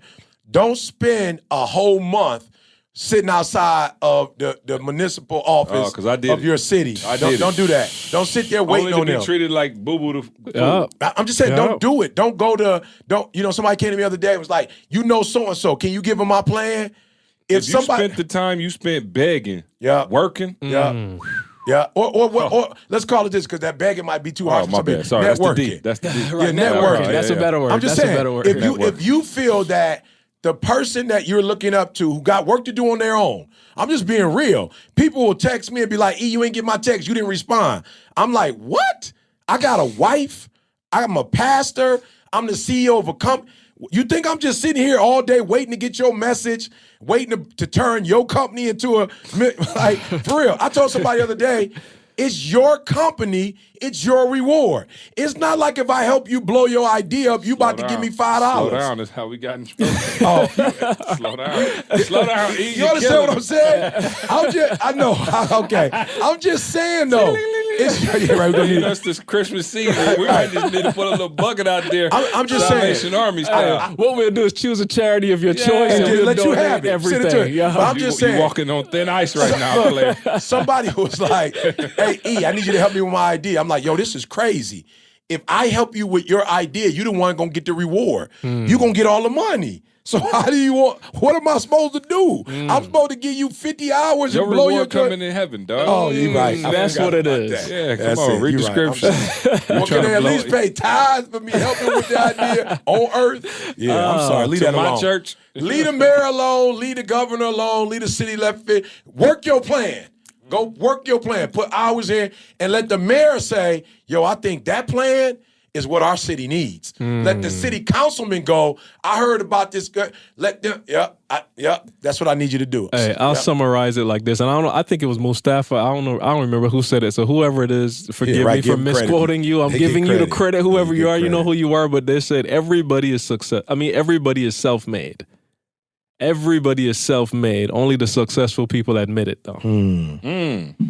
Every one of us is self-made. It's your decisions, it's your actions, it's how you spent your time, it's whose office you knocked on. It's everything you've did that got you to this point where you are. You are self-made. Are you comfortable enough to admit that? Yeah. All right, let's stop this podcast so they won't buy the book because they heard I know, everything. right? I know, right? But not everything. You know what I'm saying? You didn't get everything. No. There are so many intricacies obviously involved, but I really hope y'all understand. And, one of the things, we could delve into it later in another podcast. And but, I want to talk, to those people who say, I had a plan. Yeah. And I let it go for a while. Now I'm older. You know what I mean? I'm in my 40s. I'm in my 50s. Yeah. 60s, my plan seems dead. How do you revive that plan? How do you give it life again? Maybe we could talk about that again. No question. Let's do some Ask ET. I don't feel like we've done that. It's been a minute. It's been a minute. For sure. Let's do some Ask ET. Can we, since it's the Christmas season, can we do not hate mail, but love mail? Oh, no, I'm going to do hate mail for Christmas. You know what I'm saying? We're going to give y'all a nice, big Christmas present with some people throwing some that shit. stole Christmas. It's a Christmas present to our listeners because they love it. I'm like, something wrong with y'all. Oh, okay, They good. I come didn't know up, they like, liked you like see, that. that's my favorite part of it. I'm like, yo, the whole show? I got Ewax and Deep every week, and that's your favorite part? question. Let's see. Randy in Montana said, hey, guys, just a few fun ones for you. Pancakes or waffles? Pancakes. Oh, you said pancakes. You said Waffles. I'll go waffles. Okay. Yeah. Okay. Strawberry or grape jelly? Strawberry. Grape jelly. Oh. We invited today. Okay. This is a new one. I don't know if Carl had it. Popeyes or Chick-fil-A? I ain't no Popeyes like that. Yeah, I only did Popeyes a couple of times. Not like that. Conservative bougie. Yeah, no, yeah. So you go with. Well, are we I'm talking going about- with Chick-fil-A too, but I'm saying. Oh, no, I'm going Popeyes all day. Chick-fil-A all So day. I might have to go to Popeyes for Thanksgiving. I ain't had the Didi chicken- loves I it. ain't had the chicken sandwich. No. We I'm just talking about saying on the chicken. red. Just in Yeah, general. but you know what it is, Carl? I think it's the spicy because Didi had the regular and she didn't like it. Oh, okay. I think it's the spicy. Raven in San Diego said, Hey, make sure you write that name down. I want to connect with them at some point. In San Diego. Raven in San Diego said, what were your biggest pet peeves in school? Homework. Just right to the Homework. And teachers that expected you to do your homework. What about reading out loud? Spelling bees, bro. But hey, did y'all used to have the teachers like everybody had to read a paragraph? Oh yeah. Remember you would try to pre-read your paragraph? For sure. I want to see every word in there, make sure I can But then say the kid ahead of you would struggle, and they'd be like, try the next one too. Yeah. Oh, you got to scramble. You'd be like, oh, because at my school, if you fumbled a word or struggled with a word, You clown. oh, the You whole get clown. class was going nuts. Reading out loud. Look at Reading E. out E- loud. E- Going through it right For now. those of you not watching on YouTube, the hip hop preacher is having a hot flash. No, I'm telling you, if you made me do that right now, like this very second, I just go, bro. That's like being in the military. You know how when you hear like a car screech something, your boy Yeah. from the military be up Yeah. like, what's going on? Read out loud. I'm still like, oh. PTSD. I'm talking about all day, bro. PTSD. Hosts. Yeah. Wow. Dramatic stress. School. Yeah, school. Let's see. That's too long. Wow, shorten them guys. He's a D. He's a D, right. He's a D. Shorten it. Yeah. Shorten 3 it. lines. Yeah. When are you coming to Richmond, Virginia? Ooh. I don't know that that's on the schedule for 2020. When is the book coming out? John Redmond. Which John- one? We got so many. Which one? It's like 4 or 5 Yeah, of them. which now. one? Let's see. Are you gonna be bringing some of CJ's father's famous dressing Watch to the yourself. future 2020 1% Club conference? Oh yeah. Asking for Watch a friend. yourself. Watch yourself. Oh, tell him actually December 8th. That's Barney Landrix. What'd you say? It's not gonna work. You good? December 28th? No, don't think we can do it? 28th. Yeah, I'm saying next year, your father made it for December 8th. Oh, okay. We had an event here. Yep. He made it, but that was people who were probably extreme execution life coaching, so he made it for them. So maybe we do yeah. like a raffle or something, a drawing. You know what Yeah, I'm we'll saying? send Somebody it. win We enter there. your Hey. name into, I'm just gonna tell you, watch But yourself. you need 'cause some you of can't turn Jamie's back. chicken and rice, some of Pam's desserts. Sock it to me, cake. What's that Kool-Aid when she make? That Kool-Aid boy. Yeah, I'm about to- that's the strawberry cake. Oh yeah, don't. Yeah, that's what I'm remind saying. me. Like y'all messing me up I'm right having now. Flashbacks. Chris Story 91 said, "Hey ET, just found out my grandmother has MS. Any advice that you have?" Oh yeah, reduce the stress. You know, please reduce the stress. Try to get her vitamin C. Keep her happy all the time. You know what I'm saying? Like, yeah. That's my immediate. And then go online, man. Man, I wish Didi was here because she knows online spots. But maybe I can get if I have their So information, do I this. can have Didi Give send me. that to him. I was gonna say, get the information. I'll have Sierra put it in the notes. Oh, beautiful. On the website, so you Okay, can go on the got it. website and Good, check out the thank you. notes. Yeah, thank you for caring about your grandma and asking. Oh man, y'all asking some real. I'm like, y'all might not want to use the public. You think I should read that? Yeah. Oh, it's like this. This one The right one with the T. I forgot you can't see. You see how far you hold it? Oh. I'm like, I bro, don't know if I you want to might want answer to that. DM one. that. Yeah, that you might want me to counsel you. That's a counsel. public platform. Yeah, that's counsel. Okay, hold on. Okay, wow. I didn't want to do this one, but it's actually very, very good. Send that one to me though, because we need to get him help. I will. Yeah, I mean, in more than one way. Yeah, no 'Cause question. you didn't. What is how you say? Tweet it. IG'd tweet it. it. You done IG'd that out. Okay. This is from Make Real estate real. Right. That's what I thought he was gonna say. Make Gains Taste Good. The Jamal stop Okay. playing. One gotta go. Right. The Powerful Black Female Edition. Ooh. Oprah, Beyonce, or Michelle Obama. Now you just wrong for that. You just wrong for that. But I know who y'all gonna say, and We gonna have to because you I'm just we saying know this you song. gonna say it. Right, So no we doubt. gonna say the Better not other fix one your so lips. that way you can say You her. better not fix So your we- lip. No, we- one gotta go. Yeah, so we gonna say the one that's gotta go because you gonna keep her. Beyonce gotta go. Gotta go out of that crew. That's the only Beyonce one. gotta go. Yeah. What you want us to not have the first black president? We'll see you next week. Wow. Y'all just, wow. We didn't make the rotation up. Somebody else made it up. It's What a has setup. Oprah ever done? You know what I'm saying? No doubt. I'm with you, but what? Let's see. How do you? This last one. Shout out to Chill Kid. How do you know if the business opportunity in front of you is the right move?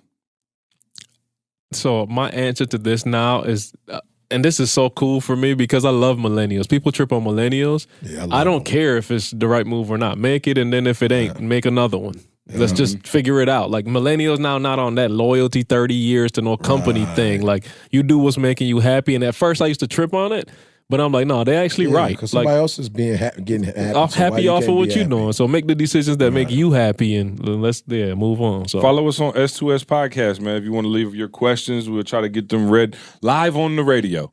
So that's it for me. Carl, you got anything else you want to get off your chest? Have y'all started shopping yet? no, not at all. Not at all. Yeah, no, we don't do that, bro. Well, y'all shop year round. I shop year round. But I must be honest with you. There are two things that my wife asked for, but I had called Tiffany Montgomery. I had to find out how to get that kind of stuff. Oh, whoa, is that deep? Ooh. Whoa. What care to Call share? Tiffany. Well, because she might listen to the podcast, so. She asked for it. But I don't want her to know that I'm That you're getting getting it. It's too late. You said it. She's not listening to the podcast. Oh, public service announcement. Okay, yeah. Me and E had to talk about this the other day. Listen, our wives do not listen to this podcast. Does Tamisha listen? Bro, Tamisha don't even know that we do a podcast. Thank you. Okay. Or when we do it. When we Okay. do it. So, for those of you people out there in listener land, we appreciate you very much. However, don't Yeah, run please don't and do tell that. them. Please, because that's when she nothing. listens. Right. She don't know no other way. From Tell somebody. them what we talking about. Right. They don't. Candace will never know Didi we talked will about her never know. return. Yeah. Until one of y'all see her in the streets. Right. And say, I heard you oh, And you know congratulations. what? You're not even saying it because you got a good heart. I'm calling you out right now. You don't even have a good heart. That's not why you're doing it. Trying to you be want, messy. yeah, you want to let it be known that you know. You know broke what the I'm saying? news. Yeah, you want to let. I know you listen to the podcast. Wow. I know CJ. I know Yeah, you. come on. And I want you to know I know you. So I'm gonna run up on you Come and tell on. you what was Don't said on say the nothing. podcast. Stop. Don't do that. Don't do that because now I got to Stop. deal with Didi. And I'm not just talking about friends. I'm talking about family. Didi family at the Thanksgiving. You want to tell Didi, ask her a question about what was said on the podcast. Can we just She don't beg? even know that podcast exists. So you listening as family, and I'm grateful for that. But you don't gotta say to Didi, oh Didi, remember when he said that part? I didn't even know y'all was, and neither did Didi know. And So then let's it's like keep it from like 8 that. months ago, and you like, I don't don't know. even You remember sitting that. there looking dumb. Golly. And Didi be so pissed. So you got all our business in the streets. I'm like, what? D got to be used to that though. Oh, yeah. Oh, You've she been is, doing it but forever. she keeps saying, Well, this gonna Jalen. be the year for you to shut your big mouth. 2020. 2020. Right after I eat the The beans. shut up tour. Right after I eat the beans and greens. Yeah, no. So that's a serious note. Y'all That is- stop. that's serious. We stop- serious. Stop telling them. As a matter of fact, if you know us personally, don't listen to this podcast. You snitch. Just turn it off. You snitch. First 48. You done cracked under pressure. As soon as they brought you a lemonade and a Chick-fil-A sandwich, you told the whole thing. Any announcements we got? Phenomenal Life Phenomenal Mexico. life. Yep, that's it. Stop snitching 2020. Don't get us in trouble, E. Somebody gonna cut that clip up. Like, oh, he Hey, said Didi, did you stop. hear that? 'Cause let me tell you something. In my neighborhood, we telling. Okay. Phenomenal Life Mexico. Listen, man, check it out. If you guys never rock with us at an event, this would be a great event to do so. Yeah. We are going to be in Mexico at the beautiful Xcaret Resort. It is going to be an amazing time. Listen, man, we are going to do a bunch of development, kind of the kind we do here. All right, it's going to be fun and some personal development stuff, some marriage stuff, some relationship stuff, some single stuff. Everything. They had a singles night last time. It was off the Yeah. chain. They went out and hung out. And, man, so make sure you join us in Mexico. We're going to do a ton of personal development. And I don't know how many spots are left, but it's filling up. Shout out to Tay who texted me. It was like, hey, make sure you remind the listeners that we're going to Mexico. So we're excited about that.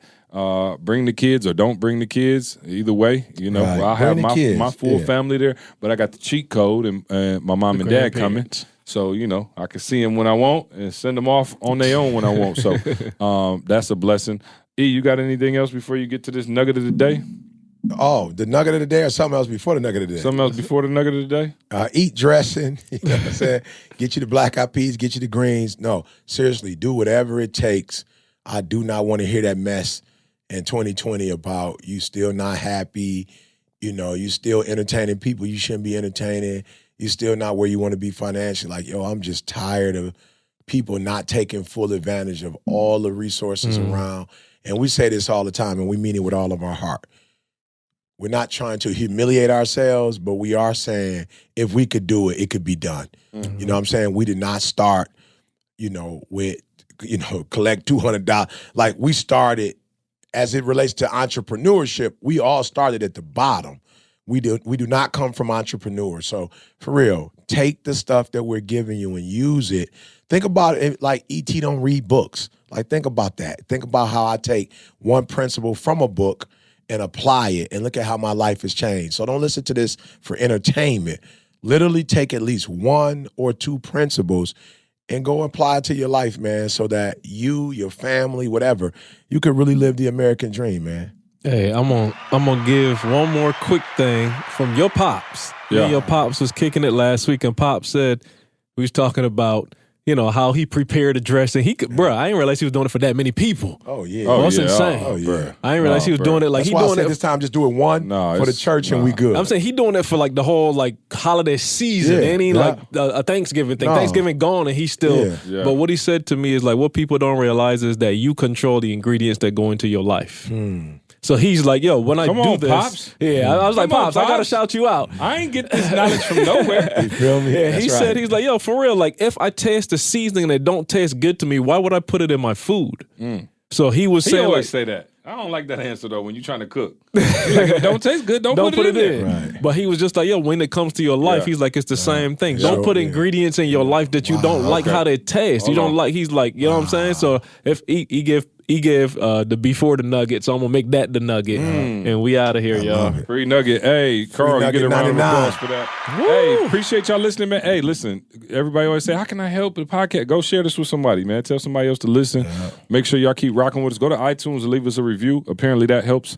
And, man, we appreciate y'all for rocking with us. We out of here. We'll see you next week. I want you to focus on here right now. Don't you worry about when you get home. You concentrate on this opportunity. You don't worry about tomorrow. You concentrate on this opportunity with all your might, with all your